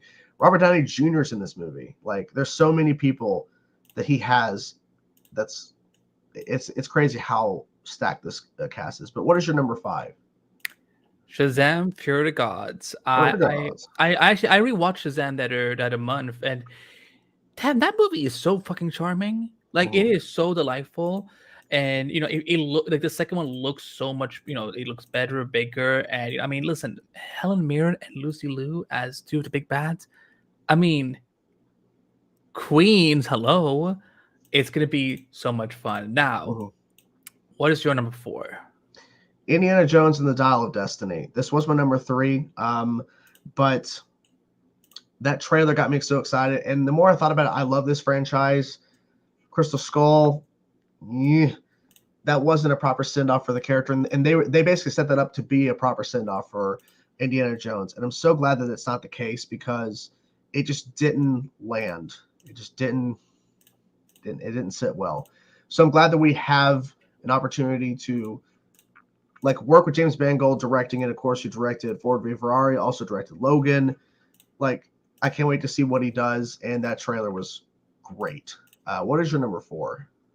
My number 4, and this is the only anime movie on my list. It is Spider-Man Across the Spider-Verse. I mean, listen. I mean, this movie looks bonkers as fuck in all the best ways possible. Like, I don't even need another trailer at this point. I know they're probably gonna give us another trailer, but it's like I feel like let us go into this film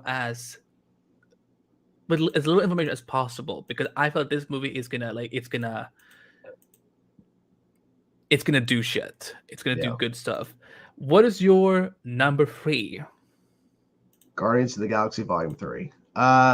That trailer made me really think that this is going to be really emotional, and obviously it is. James Gunn's send-off from Marvel, and the fact that this is the last time we're going to be seeing probably a lot of these characters in terms of at least this team, but I'm assuming some of these characters we won't ever see again, and we've already heard that Dave Bautista's like, I'm done as Drax, so he's done.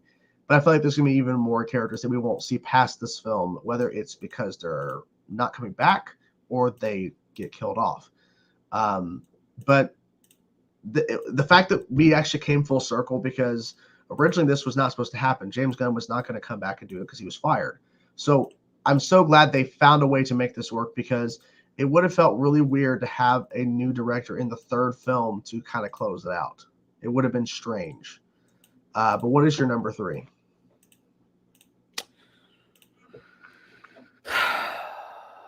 The Flash. Okay. And this is the thing, because I'm so perplexed about this, because if it hadn't been for the fact that I've been podcasting about The Flash for almost 10 years, I think this movie would be a lot lower, if even on the list at all. But I have been so invested out in the Flash mythology for 10 years. And we've heard so much about this movie that like it's impossible for me not to be very excited for this, and like I'm excited for all the good people who worked on this film that weren't in the fucking headlines every week in 2022. I'm of course, like I'm excited to see my man Ben Affleck back as Batman. Michael Keaton, who thought he was ever gonna come back as Batman? We're gonna see a new Supergirl on the big screen since 1984. We haven't had Kara on the big screen since 1984, and as much issues I have with the actor, it's time for Barry Allen to get their due on the big screen.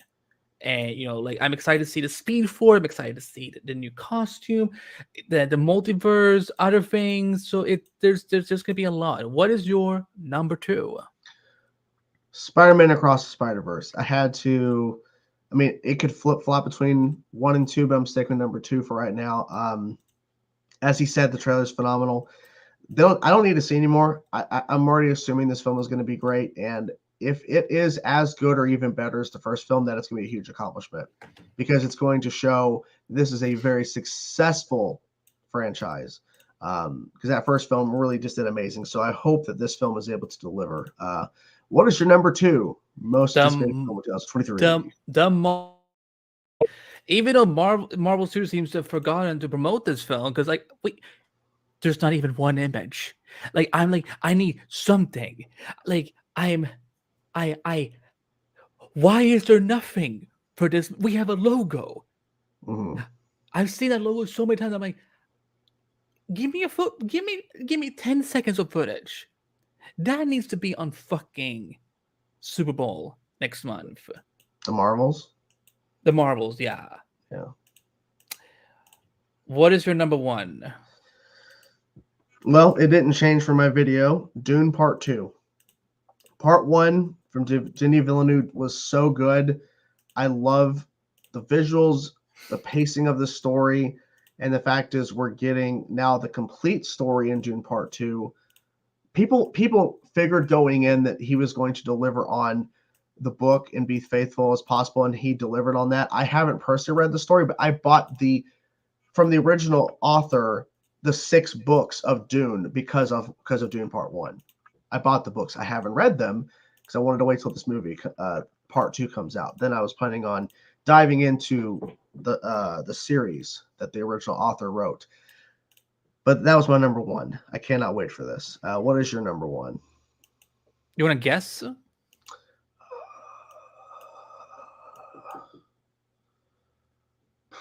What could it be? Blue Beetle? Yes. Okay.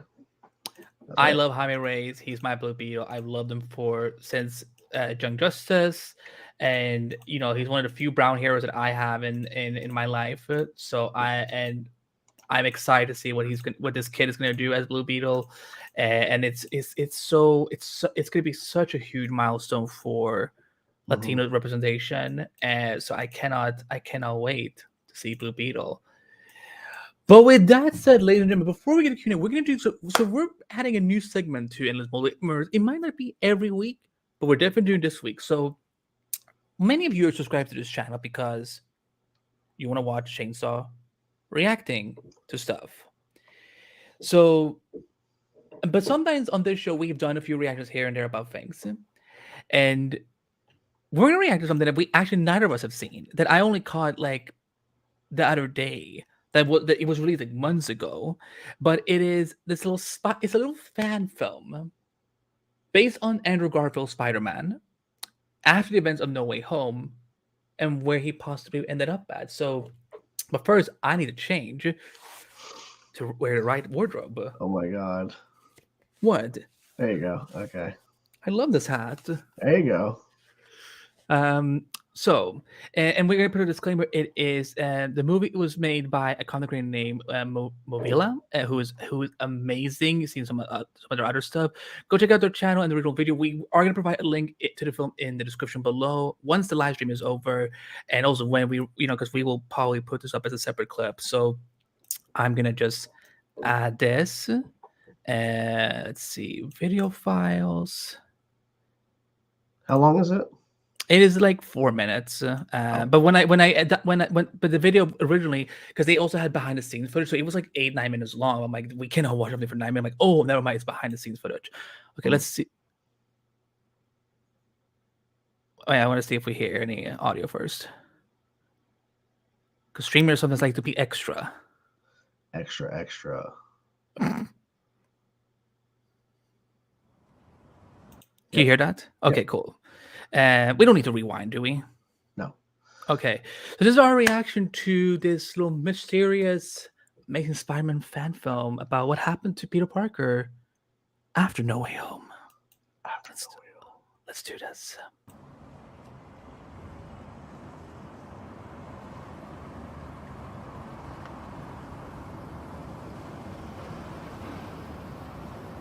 Ah, logo. That's a nice logo though. That's a nice logo though. Oh, the color change. Ooh.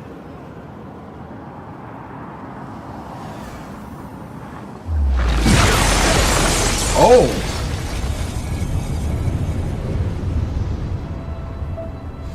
That's crazy. That's crazy. Oh, it was a deep fake, but I'm like, wow. Yeah, I think I'm all. Here we are. My New York. No way. My mask. Oh my god, he never did it. He didn't have his mask with him. Damn, Max, you owe me another one. What's that? What's going on down there?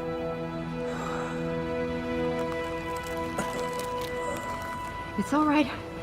Breathe. Breathe. Stay with me, please. Wait a minute. I just wanted to be special. Like you. Whoa. What? No. Oh my god, Peter. What have you done? Holy fuck, that's some good work. No, please. What Don't do this to me. Oh my god.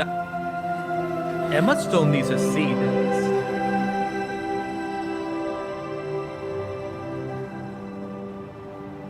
Oh boy, I can't even chill for a moment.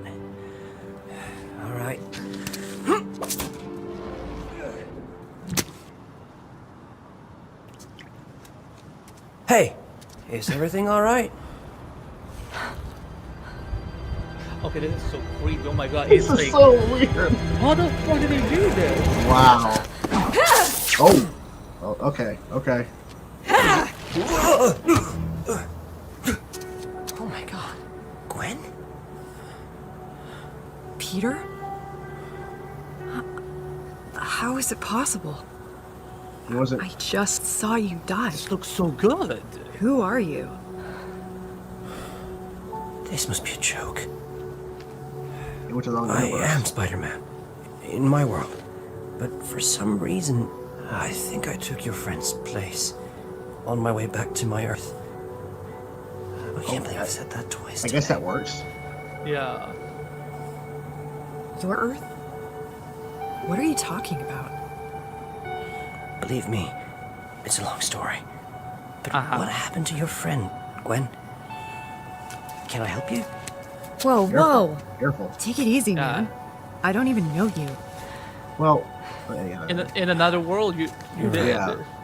We don't really know each other. But there's so many things I'd like to tell you. I've missed you so much, Gwen. This is freaky as fuck. Yeah. I'm sorry. I couldn't save you.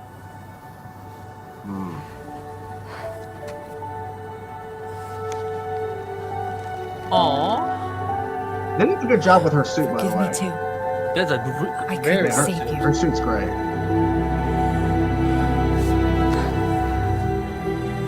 Hug it out. Hug it out. Hug it out. Wow.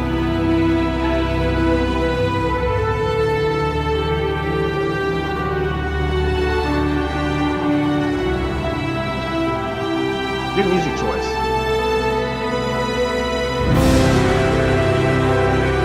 The amazing Peter. Into the Gwen verse. There, that's good. Okay.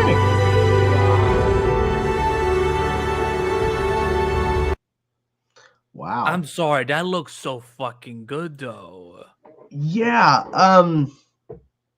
The only thing is that the mouth didn't move exactly with the words, but in terms of the story they were telling, like, I was not prepared for him traveling, because I thought we were going to be see like a fan thing where he goes back to his Earth, and he didn't. He gets thrown. Wow. Okay. I got the chill, Jesus. And now you know the sad way. I want this. I want this. This is. I think this would be. Spider-Man. This would have been a great Amazing Spider-Man 3. The idea of him, like we see No Way Home, maybe like the last little bit from his perspective, maybe we see a little bit different because it's from his perspective, not Peter Tom Holland's version. And then when he goes back to the wrong Earth. It's because and then he's like, what's going on here? And then there's Gwen. And the Gwen suit was great, by the way. That was a Gwen great good. suit. Yeah. Yeah. It's just. That was good. That was Wow. good. I don't know if we're ever gonna. I feel at some point we will know in the next 10 years if we ever get the Amazing Spider-Man 3 or not. I just feel like we need more Andrew Garfield. Like we need more Andrew Garfield, and like this would be a fun way to bring Emma back. Oh Jesus. Well, ladies and gentlemen, we've gone for a long time, so we're gonna do Q&A. Go for it, Jordan. Q&A. Ask us questions or we'll fucking leave. We had a couple super chat that I'm gonna scroll up to, and y'all that you've been chatting. So I'm gonna have to scroll quite a lot. Okay, from Scott Evers. First of all, will there be more guest stars for the Flash? Well, I will say is that you can tune on Wednesday, February 8th at 8/7 Central on the CW to find out if this season will have more guest stars. Then there was something another from Scott about Star Wars. Would you like to see Han, Luke, and Leia be involved in the conflict against Thrawn in the Mandalorian? Possibility of it happening? I say hi. It's low. It's practically zero, I think, because the conflicts with Leia, Luke, and Han against Dawn in the original, well, I say original trilogy, but the what was it called? Legends, Star Wars Legends. Those 3 books, very different timeline of Thrawn. This Thrawn is different. This is not the same kind. In terms of like, there are some similarities and the look and certain elements, but they've made it very apparent that this Thrawn is only interactive with the Rebels cast, and that also includes Ahsoka. So, no. I get the point, and hey, it'd be awesome, but not in this sense, no. So... Oh, you want to go through some questions, pick out some... Yes. So I have a question for Andy. Do you like Titan Season 4? I think I love Season 4. There you go. I mean, this is what we all need in our lives, I think. Nope. If the final scene is not Cicada going, Gracie, and then it cuts, I'm going to cancel the show. Would you like if Emma Stone came back as Spider-Gwen along with Andrew? Are you talking about in No Way Home or just in general? Like the idea of like, instead of Amazing Spider-Man 3, we have Emma return as well. I mean, we just saw what a fan project could be. I mean, what they could do. I mean, people even theorized that could they have done Spider-Gwen since they did kill her off in the second if they would have continued with Amazing Spider-Man 3 and 4 and all that? Maybe. Well, there had been rumblings. I don't know if this is true or not, but I know that there were rumblings that the third one was going to feature her somehow, but as like a clone or something from like created through Carnage or Symbiote or something like that. It was super weird. But I feel like now that Sony has seen the value in the Spider-Verse, I feel like they're like, they would be fooled not to take it. I mean, this could be one of the shows they do on Amazon. Now, will be Emma Stone? Probably not. But if it was like in Secret Wars or Kang Dynasty, that could be pretty cool because there's a familiarity with her. I like this question here, and Alex, you can ask both of us. We're both here on the show, but thank you. So, what do you think James will announce for some of the projects that they will be working on for the new slate? I think it's pretty obvious. I think you have to start out with Superman, Batman, and then from there you can say Wonder Woman. Don't know, but we know Superman's in the work. Do you think they're going to do like all variety, or do you think it's going to be kind of like heavy hitters at the start of the slate? No, I think he's doing a mixture. I think there's going to be at least 3 A-list characters and then probably a couple B-list characters that like something that has familiarity in media already, but that, like, is it on the same level as like Superman, for example? Because I think that is what James Gunn is all about. Like, and like you said before, I don't think it's going to be for... Like, he's obviously not going to reveal the entire 10-year slate. I feel like we will have at least maybe, ideally 3 movies and 3 TV shows. I think would be a great start. Yeah, I mean, I guess depending on how they would structure like the releases and all that. Any possibilities of Wally West's Flash in the near future since Gunn is inspired by the JL animated universe? I mean, that is a good point because he did say that Justice League Unlimited, and Young Justice was the inspiration. Then why don't we get season 5 of Young Justice, James? Exactly. Who knows? But do you think there's a chance that Wally West will be the Flash instead of Barry Allen in this new rebooted universe? I mean, because if you think about Justice League, that show, it was just Wally. People thought it was Barry until they finally said it was Wally. I thought, what's so funny? The last time Michael Rosenbaum voiced him, I think it was in Justice League Doom, and I thought the entire time he was Wally. But then, like, I saw like in like cast listings, like Michael Rosenbaum is Barry Allen. I'm like, yeah, huh? I'm gonna be petty because I will say this. I love Wally West from the Justice League cartoons. I absolutely do. I am furious at DC that they couldn't commit to Wallace West, as they call him now. So I will say this. I will only be okay with Wally West, the one that everyone loves from the cartoons, if he's played by a person of color. Mm-hmm. Okay. Any relatively unknown DC characters you think Gunn and Safran will bring? I don't know about relatively unknown. Just bring in the same actor. Who cares?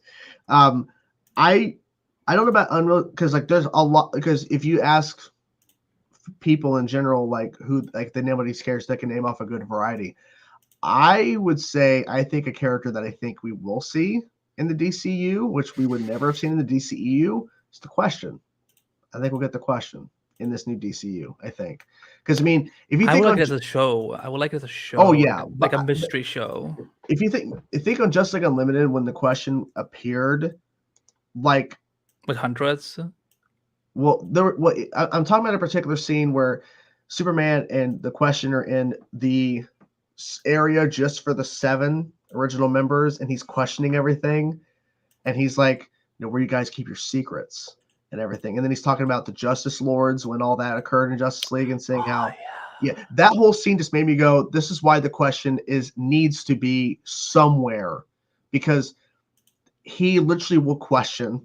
His whole point, everything, and he can't trust. He's basically like Batman in a sense. He can't trust anybody.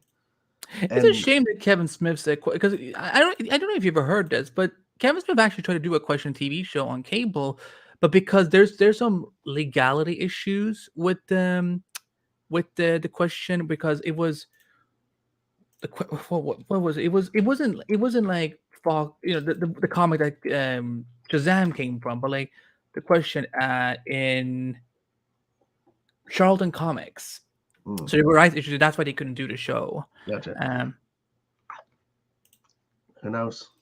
You know what? Let's address this because I'm getting sick and tired of the narratives going around. Okay, you know what? There are a lot of actors who don't like to film in certain cities, in certain countries. It happens. I don't know why Melissa is the one getting, painted the worst as like, oh my gosh, she's a D, whatever, and so on. Because like, if y'all knew about some of the male Arrowverse actors that do not like filming in Vancouver, y'all would be surprised. I think if her schedule allows it, and it would be like something small, simple, whatever, I'm sure she would do it. Maybe even like she will FaceTime Barry or do a call or something like that. I just think that this whole narrative, like, she will never do it. She hates being Supergirl. She hates doing this and this and that. No, because if she would rather probably, first of all, actors, they like money. They like getting jobs and getting paid and so on.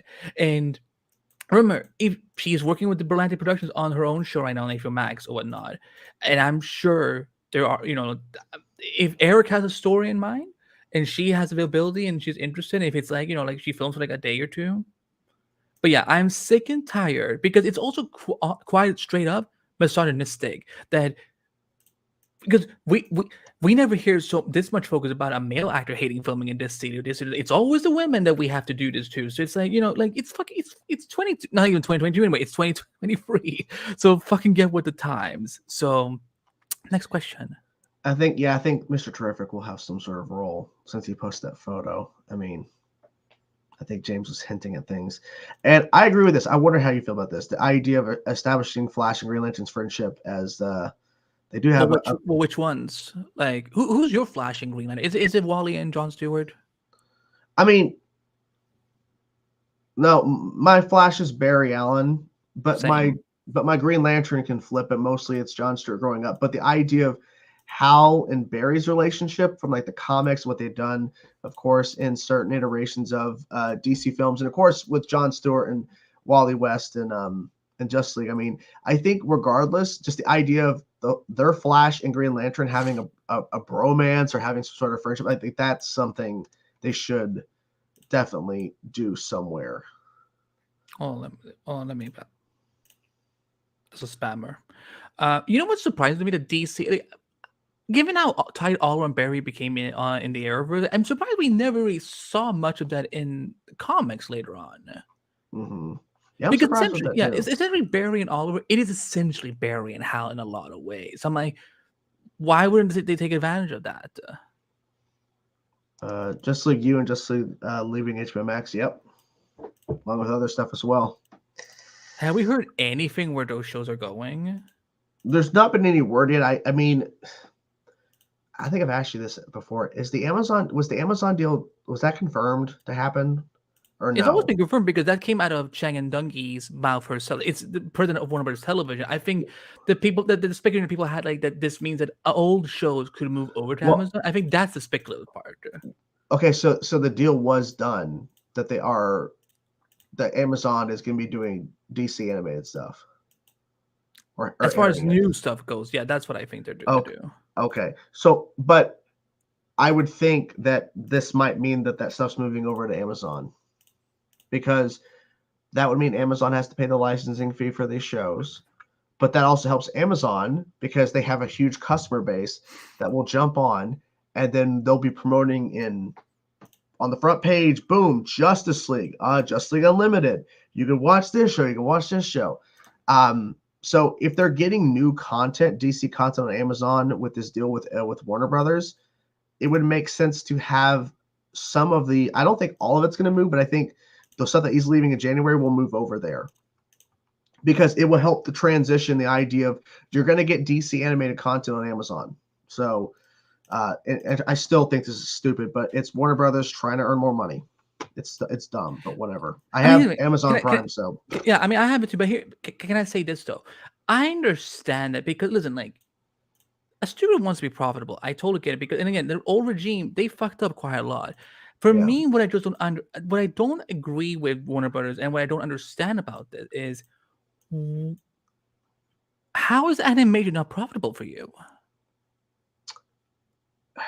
Well, I guess I would love to know the numbers because when it comes to the home release DC films they've been doing over these last number of years, I wonder how well they do in regards to how much of a budget they have. Like, do they make their money back? I'm assuming they have to because they wouldn't be able to continue to make these DC films come out a couple times a year without some sort of profitability somewhere. Like, I don't know. Because they put out a couple per year, and they have a couple already slated for this year. So I wonder, how that all works. Born Again films next month. Yep. And Russell, good point here. I would love to see Satana. Love it. The way because and doing the spell casting backwards, it's been proven to work in live action. Because man, one of these days, Jordan, I need to get you to watch Smallville, like especially the season when they get very much more into the DC universe, because like the stuff that we got back in the day was some of them was very, very, very fun, some was very, very cool, some was a little goofy, but Satana, like they made her fucking kick ass. I don't believe we'll see them in the series finale because it's not a Justice League show; it's a Flash show. Unless the threat is so massive that they would need everybody from the Justice League. Their Justice League in quotes, but I don't think that's going to happen. I feel like it just my guess, my 2 cents. I have no idea. My theory is that the final episode of The Flash is going to be more emotional, not action packed, like over the top. I could be wrong, but I just feel like they're probably going to bring it more closer to the emotional impact, not so much I could be wrong. It could be both. I have no idea. Can I say something on that note, though? That I think, I think we just start reminding people this quite a lot. Actually, is that even if we're getting all these characters coming back this season, this is not the end of the Arrowverse. This is the end of the Flash. Having all these expectations that they have to wrap up the Arrowverse, they have to wrap up all the other shows, so it is quite frankly fucking disrespectful. This is Barry's show. It is not the other people's shows. Yeah. Like, whether you want to accept it or not, Superman Lois is part of the Arrowverse. It just takes place on another Earth.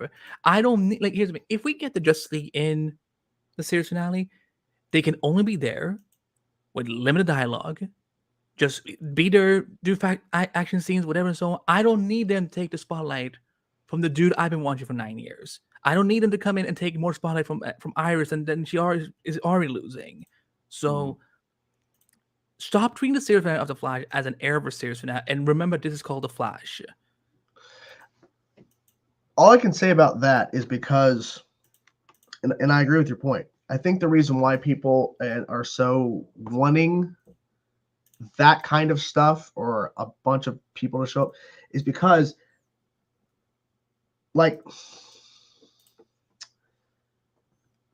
technically, if you want to get technical, the Arrowverse is ending because Superman and Lois is on another Earth. But in terms of the connectivity of all these shows, so you mean Earth Prime, essentially? Yeah, because all these shows that were interconnected with the Flash show, like Arrow is gone, Legends is gone, Supergirl is gone. Who's they? Miata. Who's they? But but in terms of all these other shows that had an interconnectivity with Flash is done. It's done. Flash is it.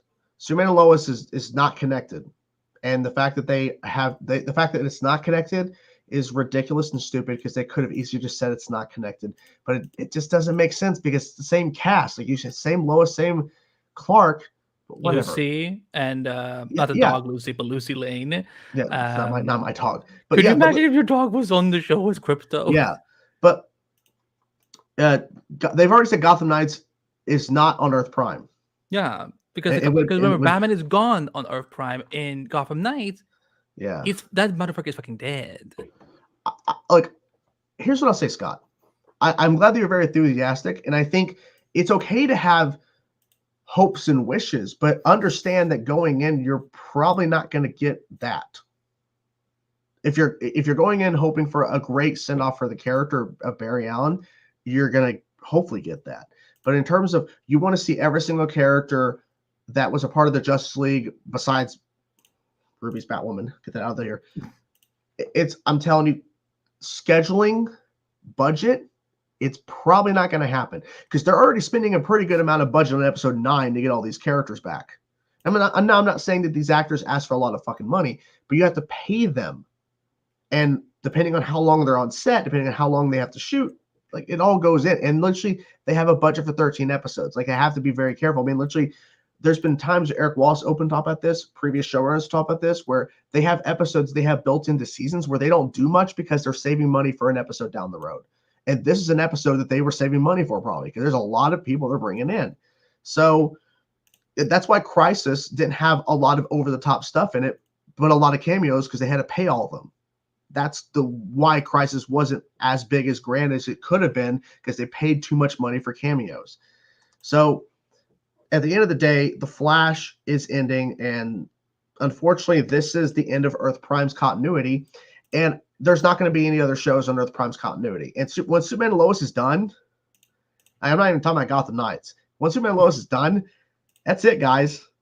Put a little bow on it. The Arrowverse is done. Like, in my personal opinion, and I know Andrew doesn't agree with this, to me, in terms of what I consider the Arrowverse, and I understand the whole big multiverse aspect of it because we saw that in Crisis, and that through Flash traveling to multiverse and everything. Supergirl for four fucking seasons. It's like, yeah, it's so convenient. Yeah, once he traveled to Supergirl for season 1, Barry did, that's when it opened the door, opened the floodgates of possibilities. Of course, we had Flash from Earth 90, the 90s Flash, show up and be a part of all this. But at the end of the day, when Flash's episode is done, to me, that is the bow wrap on the Arrowverse. From my perspective, I do see Superman and Lois out there in the multiverse and Gotham Knights, but Gotham Knights will have no connection to all this, and Superman and Lois has no connection to all this. If they bring Tyler Hoechlin in somehow, it's not going to be Superman and Lois as Tyler Hoechlin, Superman. It's not going to be that. It's going to be the Superman from Earth Prime, because it just wouldn't make sense to have that Superman from Superman and Lois show up when they literally just could use the Prime version, unless they explain somehow. But they're not going to do that. Because they're like, well, we're separate over here. And they made a point to lead you along and then say, no, it's not connected. No, say what it is. They lied to us. They did lie. But I wonder, like, I want to know all the behind the scenes stuff, which we won't. So at the end of the day, when the Flash ends, it's to me, it's the end of the Arrowverse. Superman Lois is his own thing. Yes, same actors, but it's not connected to the Earth Prime continuity. Because I do also agree with the multiverse aspect and the wider thing. But once Flash is done, you're not going to see these Earth Prime characters again. It's done. I think the phrasing that we should say is, because here's the thing. The Arrowverse ends as a franchise the day Superman Lois is wrapped. That's how I look at it. That's the day it ends, because they went as far as, for Diggle. I think Diggle is the biggest problem here. Because again, they kept saying season 1, like, this is the same Diggle. Oliver's dead, alien box, woo, Lila. So for me, it's like, because and the reason I'm tilted about this, I'm sorry, guys, but the thing is, I had a discussion with someone on Twitter who was like, but Superman is not even Arrowverse. Here's the thing, get it for your minds. You're not getting the next Arrowverse through Superman Lois. Nexstar is getting rid of superhero stuff. Yeah. They have, Jordan, how much are they going to be paying on licensing fee for episodes starting this year? $1 million or less. 1 million or less. And that's definitely not. That's not Superman Lois. Yeah. Jane, if you want to see DC shows, you will see on HBO Max, whatever the fuck it's going to be called. You will see it on Amazon Prime Video. Wait, what did you say? Prime Video or just Prime? Prime Video. Prime Video. So Wait a minute. Stop everything. This is where people are thinking that it's been confirmed that it's not in the. Does John Campea work on Superman Lois? Does he work on the Flash? Well, okay, if you want to be more technical about it, it's not the Arrowverse. It's the Arrowverse Multiverse. No, it's the DC Multiverse, because you had Ezra's Flash in the mix, and you had John Wesley Shipp's 90s Flash. You had Smallville connected. So if you want to get like simple, it's the DC Multiverse, and the Arrowverse is a part of it with these shows. But when you think about the larger implications of Crisis, and especially once you throw in Ezra's Flash, that's completely changes, because that Flash is going to go see Michael Keaton's Batman. Like it's the DC Multiverse essentially. So it's that too. The two things can be true at the same time. It's just Yeah, I'm just sick and tired of that. It's like, and you know what? If it is part of the Arrowverse multiverse, why does it matter so much to people that it's still a CW show produced by Greg Berlanti, produced by the former Flash showrunner. It has Tyler Hoechlin, Betsy Tulloch, who starred on Supergirl. It has oh my god, what's her name? The girl who plays Lucy. I don't know. Jenna Dewan. There we go. Oh. You have David Ramsey as John Diggle, and here's the thing. Even when they were saying that we were connected to the Arrowverse, they like relying on certain Arrowverse aspects, like mentoring Star City, Central City, and so like the thing is, this is why I think Superman Lois is so elitist. Is that they think they're too good to be associated with these other shows, but they have no problem relying on some of these concepts that us fans are familiar with already. So it's like, here's the thing: enjoy the show while you all can. I'm gonna try to do it as well. But don't think Superman Lois is going to be the next Flash that goes on for 9 seasons or whatever and so on. Like it's like I don't know what cracked up reality you're living in that case, but it's like enjoy while you still can. So Superman Lois is not moving past season 3, guys. And I could see season 4, but it's like Next Star has not given me any confidence over the last couple of months. No. In terms of Greg Berlanti calling Steven, I mean, I think it's just simply like he is executive producer on all these shows. And they're friends. And he was there at the beginning. He was there at the beginning when Arrow was made. So it makes sense for him to call it. If Eric Wallace called, fine. But Greg Berlanti has the pull. Greg Berlanti can get shit done because they had to make sure that they could use Oliver Queen's Green Arrow again for licensing so they could use the character again. Because I don't know about character rights, but I'm assuming the character rights went back after the show was done. No, so not real. Because then in that case, his costume could not have been in Armageddon, for example. They could I just don't. All I know is like they had to get approval from above Greg Berlanti that they could even do this. Because... What are people talking about when they say Greg Berlanti had to call? Like, is there? Did Steven tweet something? Well, I mentioned in Steven's video, like Steven made a video and he said that Greg Berlanti called him, and when I was talking about it. During the segment, I said that Greg Berlanti called him, and before Greg Berlanti gave him the offer, he already said yes to doing it. Like he said yes. Is it on does Steven have like a YouTube channel? It's Instagram. It's Instagram. He uploaded it. I'm surprised you haven't seen it. I've been working all day. Although Stephen Amell reacted on YouTube, that would get Amell reacts. It's a quick little video, but he was just saying that he was thrilled and excited to come back, and he says I can't wait for you guys to see what we're doing and everything. And he mentioned that Greg called him, and I guess the question was like, why did Greg Berlanti? Like, because Greg started, like Greg was there at the beginning when Arrow was made, and they are friends. Obviously, they worked for 10 years almost. And he has like how many shows running right now in development or some sort. Like the guy, the boy doesn't sleep. He doesn't. So I mean, it makes sense for him to call, and I'm assuming that Eric would have called if Greg wasn't able to, but I mean, Eric was definitely involved because at the end of the day, well, I mean, in terms of like the relationships, Eric and Steven, I don't think they've worked a lot together, but in terms of like barely, because think about it, Steven wasn't in part 3 of Crisis because he died in part 1 and he came back in part 4. It makes sense that Greg does it. And he also mentioned Eric Wallace, and he thanked Eric Wallace in his video, but it makes sense Greg does the call. Yeah. So anyway, what other questions do we want to answer. I'm not sure. I think we need to start winding down, unfortunately. Oh yeah, I remember this whole thing too. He was complaining that Diggle appeared in season 1, and it's like it was laughable because he was loving the show until that happened. I'm like, okay, like, did you really love the show though?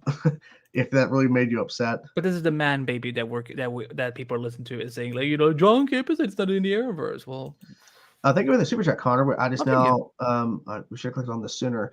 What do you think about Lord of the Rings: Rings of Power? I did not finish it. you should. I think you should get to the finale. I really want to see your thoughts on some of the things that happened there. Okay, maybe one day if I get to it. What are your thoughts on Rings of Power? I really enjoyed it. I thought it got stronger and better in the later episodes. It was. I will agree with what a lot of people said that it was very slow in the beginning, but once we got to the payoff, it was. He's in the bayou. But also, it's just fun. People assume that they're going to be outside. That's the thing. Like poor CG. Like, first of all, I love how people just like CG. Run out, go get these photos. Like, what if they're not even outside right now? So they could be. Oh, this is a good question from Julian Bell. Any Flash story you want to see adapted in the 9th season? Like, you're talking about like comic books? I don't honestly know. There's one I have always wanted to see adapted. It is a storyline called The Dastardly Death of the Rogues or something like that. Where Barry gets actually, I can probably bring it home. Talk to the people. I'll talk to the people. Oh, I guess real fast. 40 likes, guys. I'll get to 40 likes on the stream. We're at 29. Let's try to get close to 40 or hit 40 if we could, guys. Hit the 40 likes. That'd be great. So here's the book, The Flash, The Dastardly Death of the Rogues. So what happens is a futuristic version of the Rogues comes back into the past, aka Barry's present, and he gets arrested for having allegedly killed one of the Rogues. But the surprise is that later on, who is leading the Rogues in the future.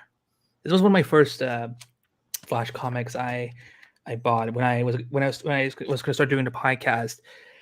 I bought a shit ton of things, like a lot of Flash books, and this is one of them. So they're not going to do it, obviously, but I think it would all. I've always wanted to see all of the Rogues together, but also like it would be fun to kind of see. Like, what would the future look like? What are the Rogues like in the future? I would like to see Zoom return since Teddy Sears wants to come back. You're not going anywhere, Flash.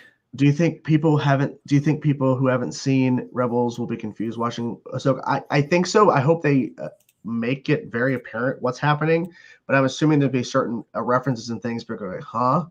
Because you got to understand what's happening. Yeah, I saw you ask this earlier, Rex, real fast. So it's hard to say what shows are going to replace because these are not like weekly shows each week, like Ben 10 or Scooby-Doo or the Batman. They timely, like they come and go. So it's not about replacing them. It's just going to be to where there's no more Arrowverse. The only time you see Arrowverse content once it's done is it'll be just random videos talking about it, not so much reacting to it. So, did you all know that the Earth Prime comic book will be a continuation on the Flash season 9? Yeah. Yes. Because it literally says in the damn comic, like, to be continued in the Flash season 9. This is an interesting question. Was that you're going to pull that one up or no? Yeah, that was it. Okay.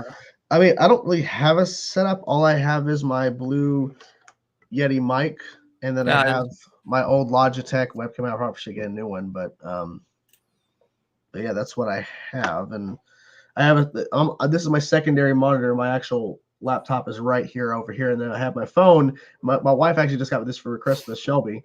This little phone stand here, so I can set the phone here, so I can actually, instead of looking down at the document, actually get the phone right here. Oh, that's where you're reading it from. Okay. Yeah, because it's sitting, because I have my laptop. Actually, I'll show real fast.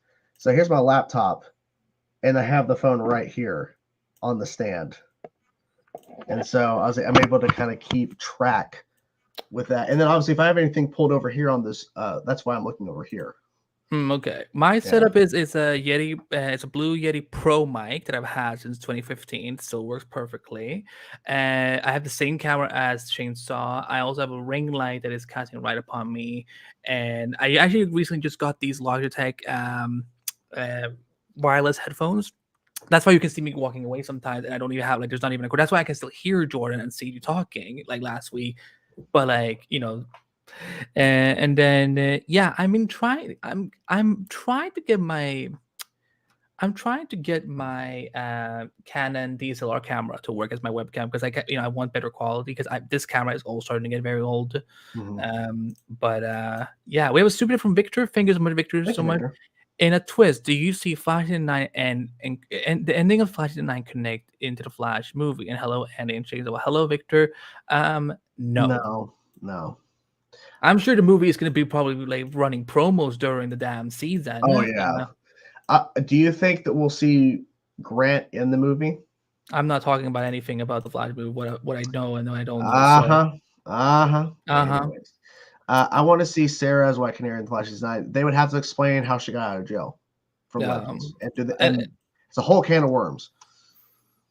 The only other people I want to see from the Arrowverse come back is Tyler, Melissa, and Chris. There you go.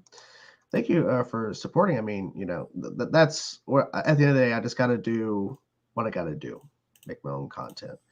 But I hope you're there to support the Arrowverse stuff when it comes, because I'll be here covering it as always. Woo. Andy, where would you want to see She-Hulk appear next? I think she should be in Deadpool 3. Oh, that's a good choice. If you could put her in anything, where would you put her next? I don't even know. I'd have to look through. A New World Order Captain America would be interesting, since we're getting Thunderbolt Ross, Harrison Ford in there, and the leader. Yeah. So I feel like is it kind of surprising that Mark Ruffalo isn't in it? I bet he might appear. I don't know. Then again, with a lot of these projects now, they have crossover stuff. I mean, literally Thor Ragnarok had Bruce Banner in the mix, so they could.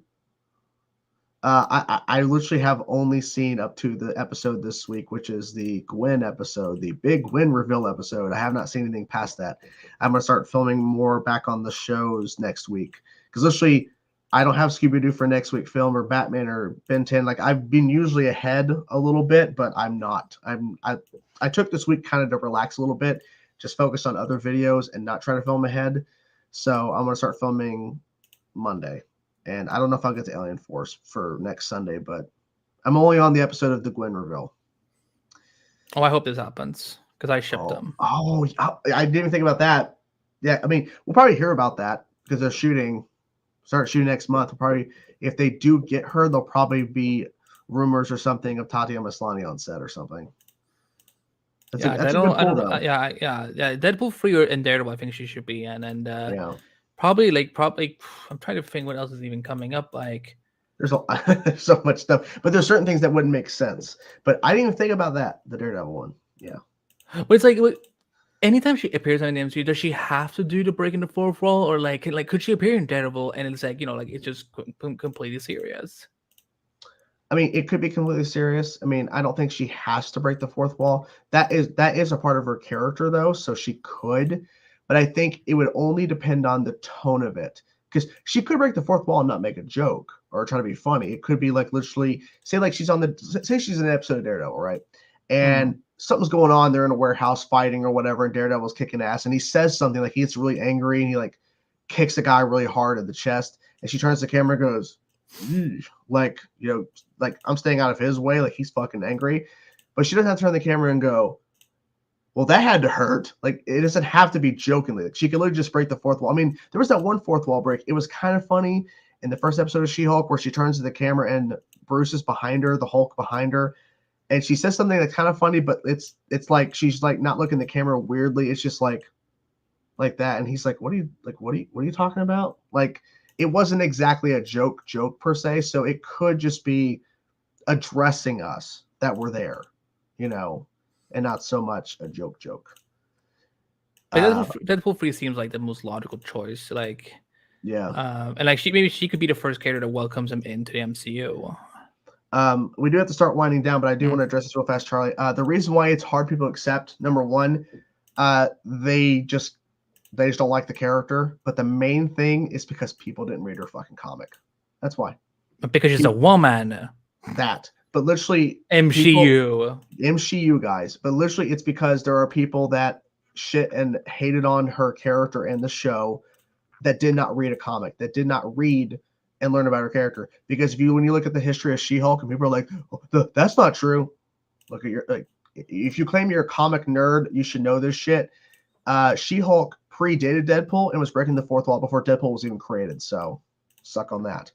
So there's people that just didn't read the fucking comic and they just claim they know the character. And this whole backlash with the Marvel writer who was going crazy online, even though he wasn't going crazy, he just made a point that he feels, in his opinion, She-Hulk is the most comic accurate show because of Dan Slott. Yeah, and then there were so many people making videos that a Marvel writer like went ballistic and attacked fans.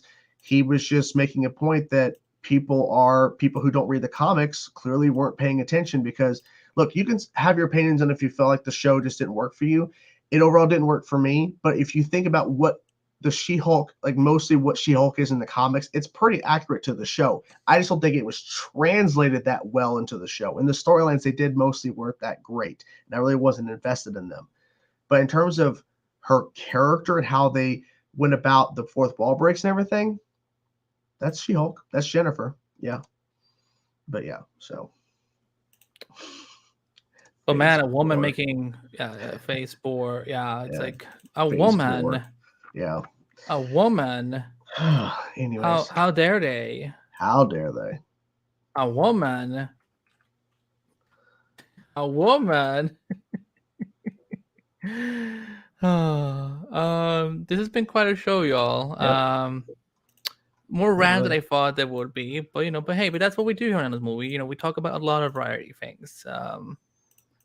We're ending with 33 likes. Thank you guys for helping support. We try to get to 40. Looks like we're not going to be able to hit it, but we do appreciate all for being here and supporting. First show of the year. Thank you guys so much for showing up and talking about the good news, the bad news, and everything in between. Whoop-de-whoop. But we hope you enjoyed, and us reacting to that fan thing, I will pull that as a clip for tomorrow because I feel like that'd be really cool for a video. So you guys, if you missed it or if you want to watch it again, just as the video, we're going to probably I'll upload it tomorrow before Batman, which is a good episode, by the way. The Batman, good stuff. I was editing on that today. But yeah, so it's good. Oh, of course, we're not going to leave without Gracie. Don't worry, Gracie's coming. But any final thoughts? Oh, of course it is. We haven't seen it yet. But any final thoughts for this show? I think we did pretty good in terms of variety of topics here. I'm excited for the Flash 9 and Super Lois is part of the Arrowverse multiverse. Thank you, Vecna, for your support. That movie, dude. Yep. Thank you. And thank you, Panther, for showing up late as always. Typical. But as you guys know, we always end with the greatest clip to ever exist ever. And make sure look at the very beginning in the back when you've seen Nora. She's just standing there like this. And as you guys know, the first time this clip is played, 2023. Take it away. Metas killed your parents, Gracie. They all deserve to die. Don't believe him, Grace. Gracie, don't believe him. Madison, all metas have to die. Why do they have to die though? I like metas. Metas are cute. They're delish. They're fab. Oh my god. Peaker television, Jesus. Oh yeah. That Nora just. That is anything. It's not to make fun of Jessica Parker. It was just that. Why was this like she should have like more relaxed for being something like this or kind of like because like if you look at her it's not like her arms are maybe it's the suit. She can't fully put her arms you know what? down. Those suits aren't always easy to wear. So I do understand that. And the thing is, too, to point out Nora doing that at the opening thing, we've been playing that clip for weeks and weeks and weeks, months. And then finally, he pointed out, look at Nora just standing there in the back when the clip starts. You just like, there's little things that you notice, like more and more as you watch the gold that is that clip. But you know why I noticed it? And it's like, this is such a weak sauce. It's because my ADHD, like I don't think I wasn't on my meds that day, so I think my ADHD, like, I wasn't even concentrating, but I just accidentally happened to like, oh, she looks funny. Thank you. We'll get to episode 50 soon. We're gonna get there slowly but surely. Holy shit! It's in 8 weeks, so that would be if Yeah. we're doing a show every Friday from now, it will be on the 3rd of February, I think, or the 24th of February. The 24th February 24th or March 3rd. Okay. We're getting What close, should guys. what should we do for episode 50? I don't know. We have plenty of time to figure that out, but I don't know. I'm not Maybe- twerking. Well, I didn't say you had to, but Ah, now that you you were mentioned thinking it, it. oh god, we're not Team Olicity. Get out of here. So hope you guys enjoyed the episode. Hope you guys are doing well on this Friday. Thank you guys so much for supporting, whether you're here, just commenting, liking the stream, super chats, whatever. Like and subscribe. Wait. I forgot. Okay, hold on, guys. Chainsaw is almost at 60,000 subscribers. Oh, getting there. Please go subscribe if you haven't done so already. And remember, we in the playlist, in the video description, there's a playlist of all of our old Endless Multiverse episodes. Please go back and rewatch some of them. You know, like, Yeah. you know what? Because whenever we get to episode 100, we would love to have some of all your favorite moments from the show. And Ooh. so, mention, maybe save a few clips Yeah. here and there and so on. Yeah. And I don't know where I was going with that because my I don't brain know. fried. That'd be cool, but we'll figure something out for episode 50. We'll figure something out. We won't do the favorite moments yet. I feel like that is like an episode 100 thing. But That's what episode 101, absolutely. yeah, but I think episode 50 we'll figure out something. We'll figure out. But episode 100 is going to be this year, right? It will No, be next year. it'll have to be. Yeah. Even if we do every episode every week. Well, I don't know. But it's 52 weeks in a year. If we I do don't know. 50 more episodes, okay. What? Yeah, I gotta go. Yeah, I gotta go too. But Have a good weekend, anyways, everyone. Sleep bye, well. everybody. Bye. Quizzy. Bye. Don't say the name. Don't you even dare, Jordan. I gotta go, guys. Stephen and Mel's here. Bye, everybody.